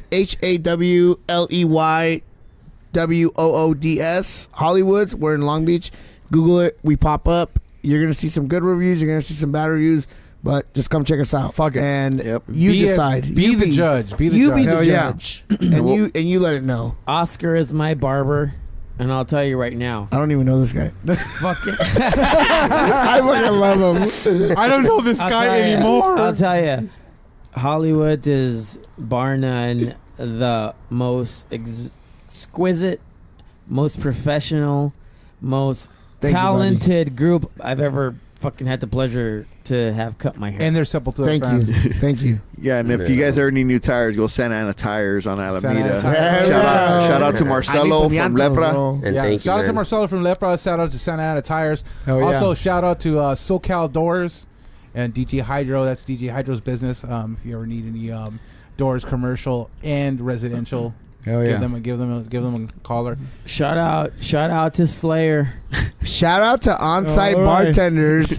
If you guys out. didn't Yeah, know, the bartending services, ever man. since you guys haven't seen Cliff opened up his own bartending service that is Yeah. exactly time period correct to what this If you barbershop guys is. ever need anything, man, from He does quinceañeras to Everything, weddings, bro. let me know. Hit me On-site the fuck up, bartenders, man. you can find them. Wow. All right, Go so, on Hell Facebook, yeah. man. Makes his Cliff. own syrups. He's So a where's the- mixologist, bro. where's all the- right, where's so your signing Facebook page? off. What's your Facebook page? Yeah, my Facebook- Yeah, for the on-site barbers. Just go to- just go to- Hey, it's up, dude. it's fucking it's Facebook/CliffBurton.com.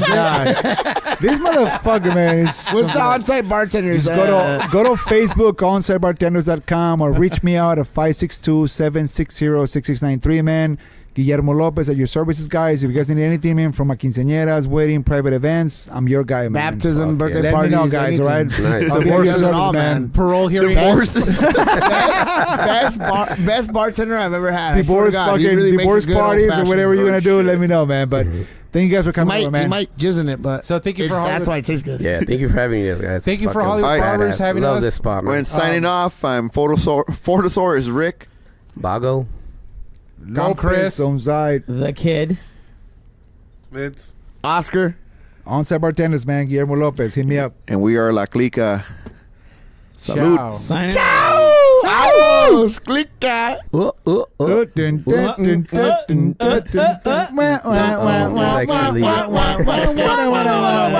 And you know, guys, Okay. Yeah, Okay. Florinda, man. So hold on.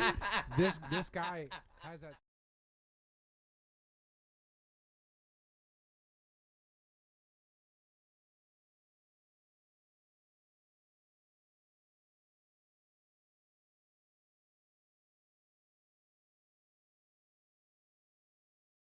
Because I am a perfect, I'm your head barber now, right? Because I am a perfect, I'm your head barber now, right? Because I am a perfect, I'm your head barber now, right? Because I am a perfect, I'm your head barber now, right?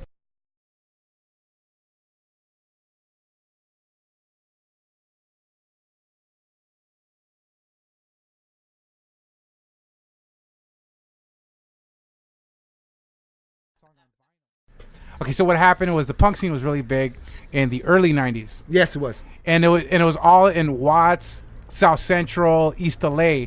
Now all their brothers were fucking gang members from like Yes. fucking Tortilla Flats, Yep.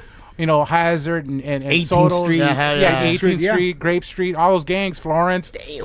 And Rats. they wanted to get into it because they fucking liked the fucking moshing, the pity. Oh no, they got into it. They got yeah. into it. So He said moshing, find him. Find them, find them. John Spot. where's the swear jar? We need a fucking every quarter for every time we say mosh. Somebody give him a shot at whiskey or something. If these kids So- don't know what came out of South give Central, Chris a Fear demerit. Factory. Yeah. Remember that? Fear Factory came out of South Fear Central. Chris Central. Perez, you will find one demerit for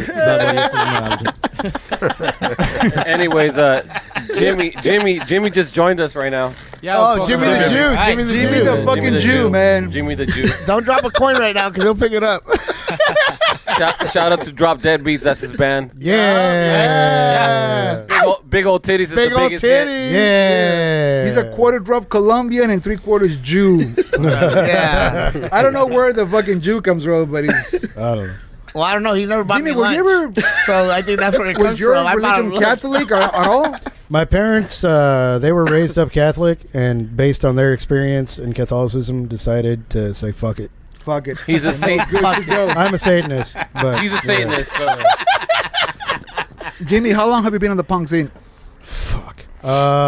Like 98, 99. 98? Yeah. How long have you been doing music, bud? How long have I been doing music? Yeah, music. Because you said you've been writing songs since high school. Well, I By didn't the start. way- I didn't start playing an instrument until I was like 20. And do you play guitar? I play guitar. Yeah. And Jimmy's a rage, so he's a scumbag, just like the way. Oh, yeah. I'm a He's a piece of degenerate shit. bastard. He's a Jimmy, you're already 40 or what? They I'm call gonna- him Mr. Jimmy now. I'm gonna be 40 in November. Yeah. God damn. Wow, yeah, Jimmy. because the Old fucking as hair. fuck. Yeah, All right, give it up Thank for you very Jimmy. much. Yeah. There we go. There we go. He's We're a all the 90s 40 we're child the 40. scumbag as we I am are. exactly that. He's I'm a pie of scumbag. fucking near. We're the 40 Fucking piece of crowd. shit. He made me re-love titties, big old titties. I do love big Like I titties. swear to God, you hear that song, it will change your fucking life because Yeah. you'll Fucking hit of the century, big you'll old really titties. you'll really think like he told me a fucking story and I couldn't fucking believe it. I go, dude, I saw you play. I went to this fucking like little basement fucking bar, right? And my homie was like, hey, I want you to come meet my homie Jimmy. I know you don't know him, but he's a fucking barber. He's cool as fuck, and he plays in this band. So I was like, fuck it, we're gonna go. We got shit faced before we even left the barber shop. Go out, go into this little basement bar. I hear this dude, and he's playing a fucking kazoo, dude. Like a fucking kazoo. Yeah. And he's Like pla- fucking Jeffro I Tull or swear what? to fucking God, dude. But it of those. fucking sounds like a fucking unicorn is ear fucking you. Yeah. So it's great, right? And I'm having a drink. What do you and- call that half horse, half man that plays the flute? Oh, centaur. pants. Centaur. He was like a fucking centaur on the stage, right? So I fucking grab a beer and I'm like fucking chilling there and I'm chilling with my homie and I know I'm shit faced and my homie's shit faced. We haven't ate all day. We've been drinking. And all of a sudden I just hear him yelling, big old titties. And I go, hey dude, chill out. There's like a lot of people here, like, you know? And he's like, nah, fuck that shit. He waves my arm off like, nah, fuck that shit. Hey, big old titties. And I didn't know he knew this guy since like barber school. So like years ago. So then all of a sudden out of nowhere, he goes, I hear you. And I'm going to play an old school song. And this band didn't play it with me, but they'll know how to play it. And he turns around and he tells the dudes, hey, play this shit. I hear this fucking song. And it's like a fucking unicorn blasts a laser beam out of his fucking big ass horn and fucking ear fucks me, dude. and all he's talking about is big ass titties. So I was like, and it's a laser. Is it a laser shaped penis? Is that what it is? Or penis shaped laser? Yes, straight into my ear, Fucking you and your straight ear into my pussy. ear, and ear fucks me right. And then afterwards, this guy I ended up knowing. Like I heard the song and I was like, damn, that was the best song I've ever heard. Yeah. All of a sudden, out of nowhere, I fucking end up working with this guy like 2 years later, and I tell him, hey, so what's up with that song? And then he tells me the story about it. It tells me like, hey, yeah, I wrote that shit a long ass time ago. I ended up playing it with my band, and you believe it or not, I had people with their fucking wives come up to me and be like, can you fucking motorboat my wife's tits and sign them? Like, I was like, dude, next song, Nice. I know your next big hit. Big ass pussy. You're gonna fucking motorboat that shit. You're gonna fucking go off. It's gonna be a hit.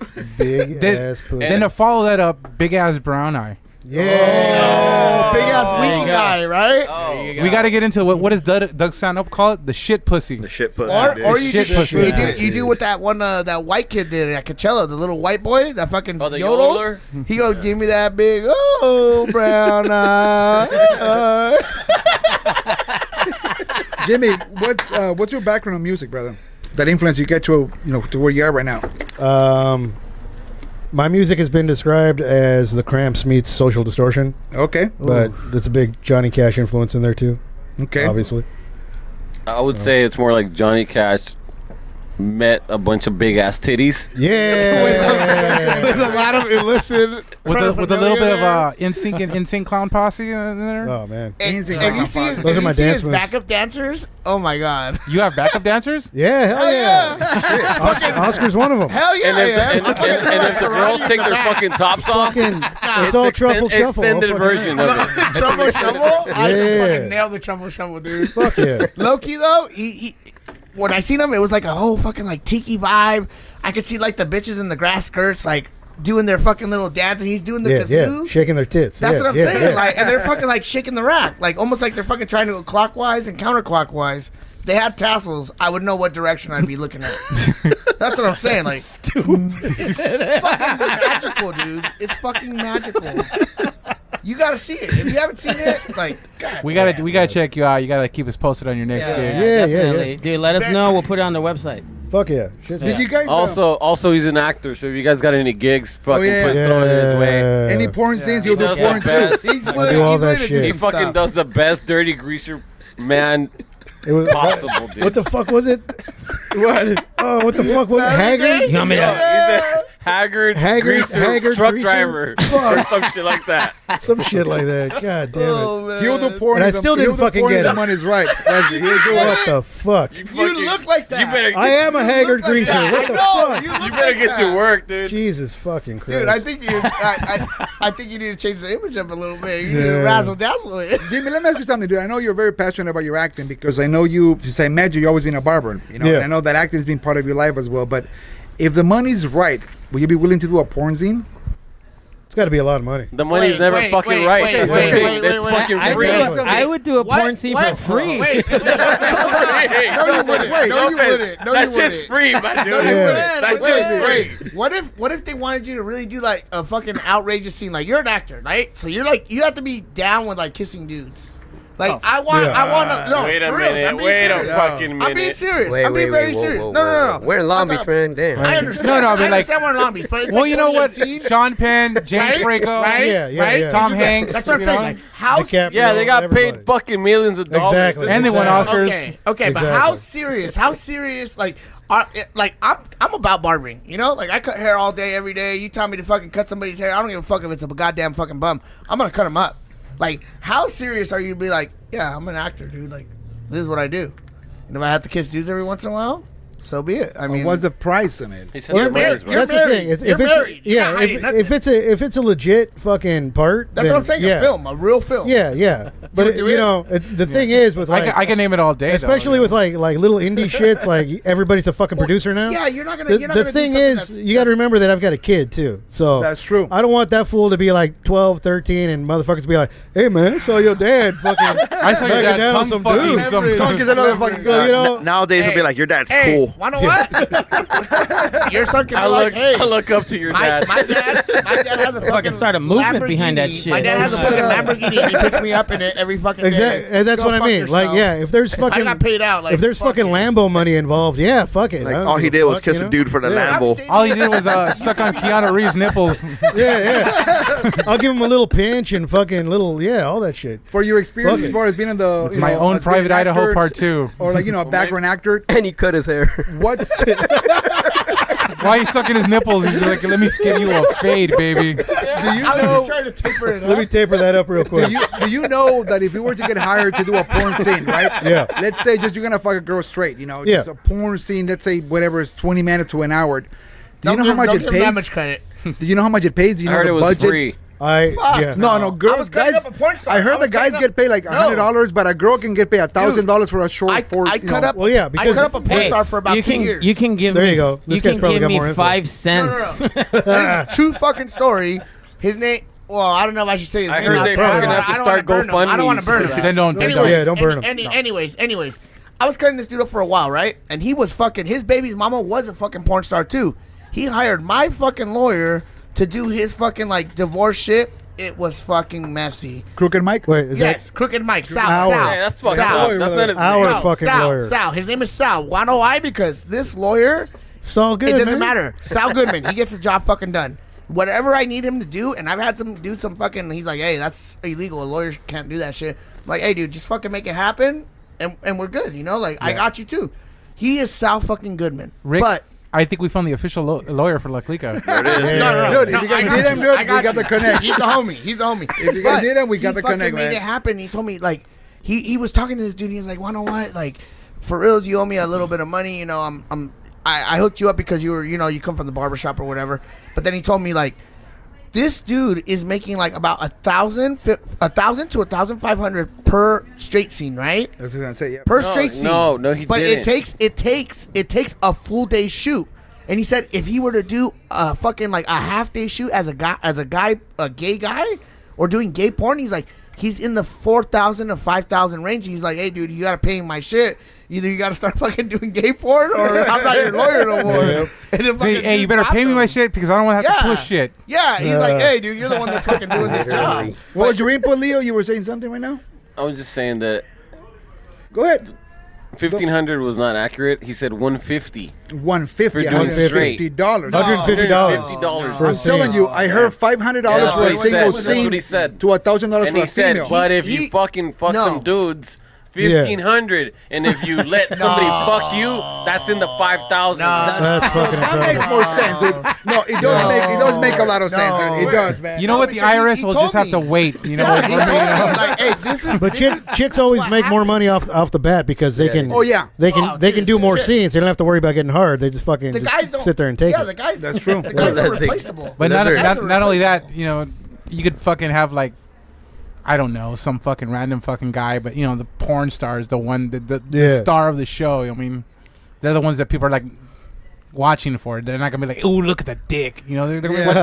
Yeah, They want to see the chick. titties. There has to be a hot chick. And some of those pros make about 10 grand a scene. Yeah, but Some you of have to get them. up there. Yeah. Eventually, Yeah. you work. That's up your to Jenna it. It's your Jamesons brand. Yeah, it's and your brand. Tara Patrick's. Well, the other thing too, like the female porn stars, they could get paid pennies on the dollar. Well, dude, but they also go on tour with the strip bars. Yeah, they yeah, get that's what I'm saying. $10,000 an appearance. That's where the money's at now. Yeah, That's you gotta exactly. be touring, Yep. doing strip joints. Yep. And Why then not? they got fucking booths at these conventions and shit in Yep. Vegas and in LA and shit. Yep. Oh yeah, You gotta figure charging it for out. autograph I mean, we're in the photos same and shit. tax bracket. You know what I Dude, mean? they sell fucking imprints. It's all good. They sell imprints of their fucking vagina. Yep. So trust me, like You know they're what? fucking making their money. No matter They're making their what fucking money. podcast it is and what subject or what genre, we always end up talking about porn. Someone's You know what, dude? It's all Maniacos. fucking social media, dude. I mean, how It's can you maniacal. avoid it? It's fucking free. Yep. Literally Dude, free. I'm looking Now, you at- wonder where the money's at. How the fuck they make the money? Because that shit is so available, dude. Sponsorships. It's a fucking phone click away. You know what I mean? Yeah. You get off for fucking, God knows, it takes me 5 fucking minutes to get off. I don't have to see the end of that shit. I just got to picture myself I in get a there. semi-chode going through my fucking feed because I follow like these ridiculous girls that I would never have a shot in hell with. Never in my world. But for one split second of grace of God to clear my shitty life, I get to look at these bitches and be like, life's not that bad. It's not that bad. But once you get to a point, you're like, I'm tired of these fucking whores because I'm not going to get none of them. And you start realizing, one of the two things. I either gotta steal one of these bitches, or I'm gonna go to Mexico and rob them the way that they used to. You know what? You see, throwing over my horse. And You're a going to barber. America. You see, but Oscar, you're a barber. Yeah. Okay? It's different. You have to cut hair. You know, Oh, yeah, but and it's an honorable trade. I'm behind the chair. You're behind the chair. I'm okay? behind the chair. You do your thing. Behind the These chair with girls Oscar. have to suck dick to keep the lights on in their house. That's true. If you put it in Yeah. that perspective, Everything Yeah. has a price. I mean, I don't know. Like, if I'm You're driving fucking around a pride, you Lamborghini, know. I mean, fucking, what's 2 inches, right? that's what I'm saying. I'm just saying, dude. Like, what the fuck? I'm not a porn star. I'll never fucking be a porn star. You're not qualified for Oh, that. hell no. We all know that. We This all know physique that. is not qualified for Unless that. you whip out some fucking monster right now. no. Put it on the table. Put it on the We're south table. of the I'll be your border. There is manager. a- there- dude. I'll you be know your what? fucking manager. Somebody bring out the ruler. We're not There bringing is out a- man-child here. There is a genre for people of your physique. It's called fluffy. No, they're called bear daddies. Oh. That's on Broadway. That's not on 4th Street. That's bear daddies, and then you get your cubs. Let's change it a little bit. Let me ask you guys a question real quick, man. Uh-huh. What is too much porn? I'm gonna share my What is the knowledge to limit? you guys. Yeah, what's the limit? So Joe. we're gonna say for those who are married, for those who don't have a lady, for those who are single. Yeah, I can't really it's tell a from scale all what's between going it's a scale between Is Bago it- and Joel. Is it? Wait, hold on. Because Vago's being real quiet. Those are the guys that like, Man, just, you guys are I don't wanna tripping me do out, it. man. He's crossing his legs. I'm not even. I just want to Bago like, I- this is a touchy subject. We have never talked so much about porn in a Let me fucking throw it out there. podcast. I'm like, what the fuck happened here? It's fucking Lopez. That motherfucker's horny as fuck right now. So watch the fuck out. Hey, he's eyeballing you, dude. Hey, Like, holy shit. Why don't we bring out one of those hairy armpit fucking Long Beach chicks over here and Oh, hey, oh. have him sit on his lap. Dude, I could be sitting on her armpit and I'll think she's sitting, like, she's fucking on my face, like, sitting on my Okay, face. so No muff too tough. yeah, that's what I'm saying. Like, it gets crucial. is it big enough to a fucking porn scene? You know, in your privacy or your fucking bathroom or wherever you're at. Oh, you're a horrible Is it person. once or twice a day too much, or 3 times a week? I think it's when you start calling out sick from work. Yeah. Well, you're like, I don't even want to get sunlight. Like, I'm gonna spend this day jerking off. We're gonna go with gambler rules, dude. I was gonna I'm go calling pay my off. insurance bill. Hey, Lopez, there's a I'm gonna hotline turn if you want to fucking call it. You're at the, if you have to ask the question, you're probably at that point, buddy. You need to I get guess some I am, real maybe, help. dude. But you know what? I would like to share the knowledge. I would like to know. My name is Lopez, and I'm a sex addict. Hey, Rick. Hi, Lopez. Hey, Rick, I think to your question, so therefore when you call your boss, I'm calling off today. Yeah, that was it, right? See, to answer your question though, Feel But for good. real, for real. if you have to stop cutting somebody's hair in the middle of it And and, do then cool. walk to the back room, Back one up. God rub damn. one out, and then fucking come back, I- you have I- a problem, dude. I worked with a guy like That's that. a different kind of pomade right there, isn't it? Yeah, let's take that. This is Mary a special found out about this pomade. one. No, but back in the Paul. day before smartphones, I worked with a guy that kept porn in his wallet. Oh, dude. And No, Wallet. porn used to be in construct. Like, I used to work construction, and they used to be in the porta potties, dude. yeah, yeah. All the fucking time. Back because into a magazine. This fool kept this shit in his wallet, and then like randomly we'd be like working. This was doing set work and shit. Yeah. He'd be like, they'd call like a 10, and he'd be like, all right, I'll be right back, and he'd go fucking rub one out.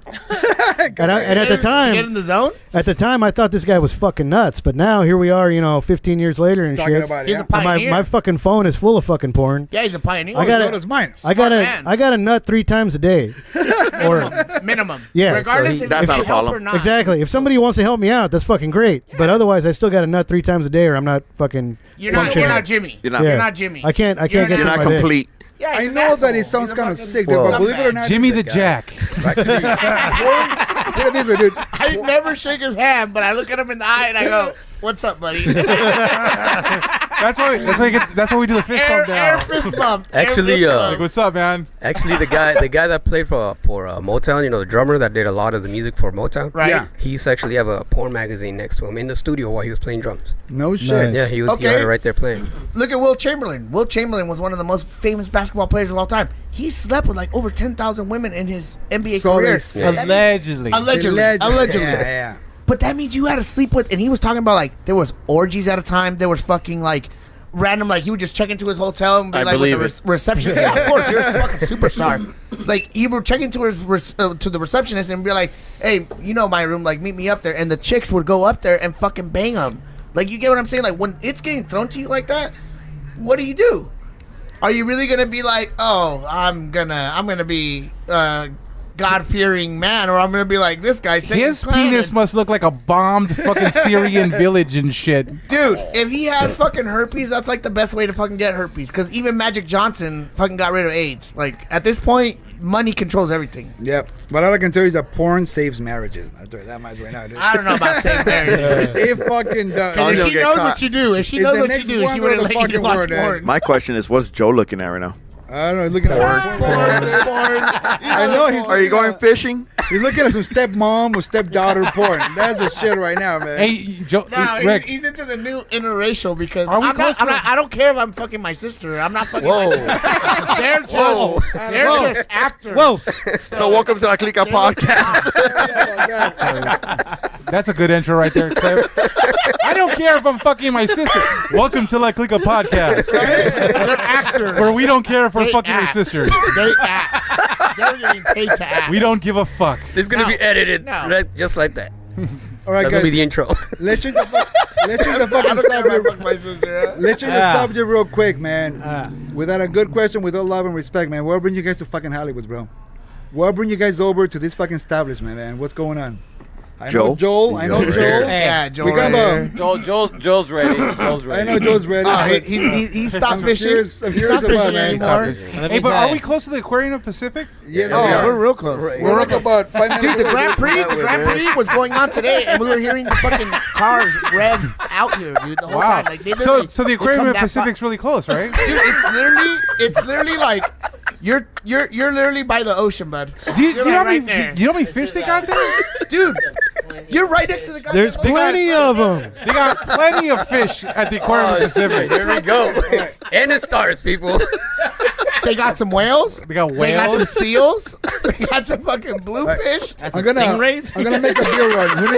Who needs a beer right now? I'll take a Making refill, beer. Brad. I need a beer. How many I'll take refills? one. One, Hey, two, three. Burrows. They got trumpet Three. fish. All right. Taking a 1 second out. I'll be back. All right, Yeah. we're taking a break. We're taking a break. A little break.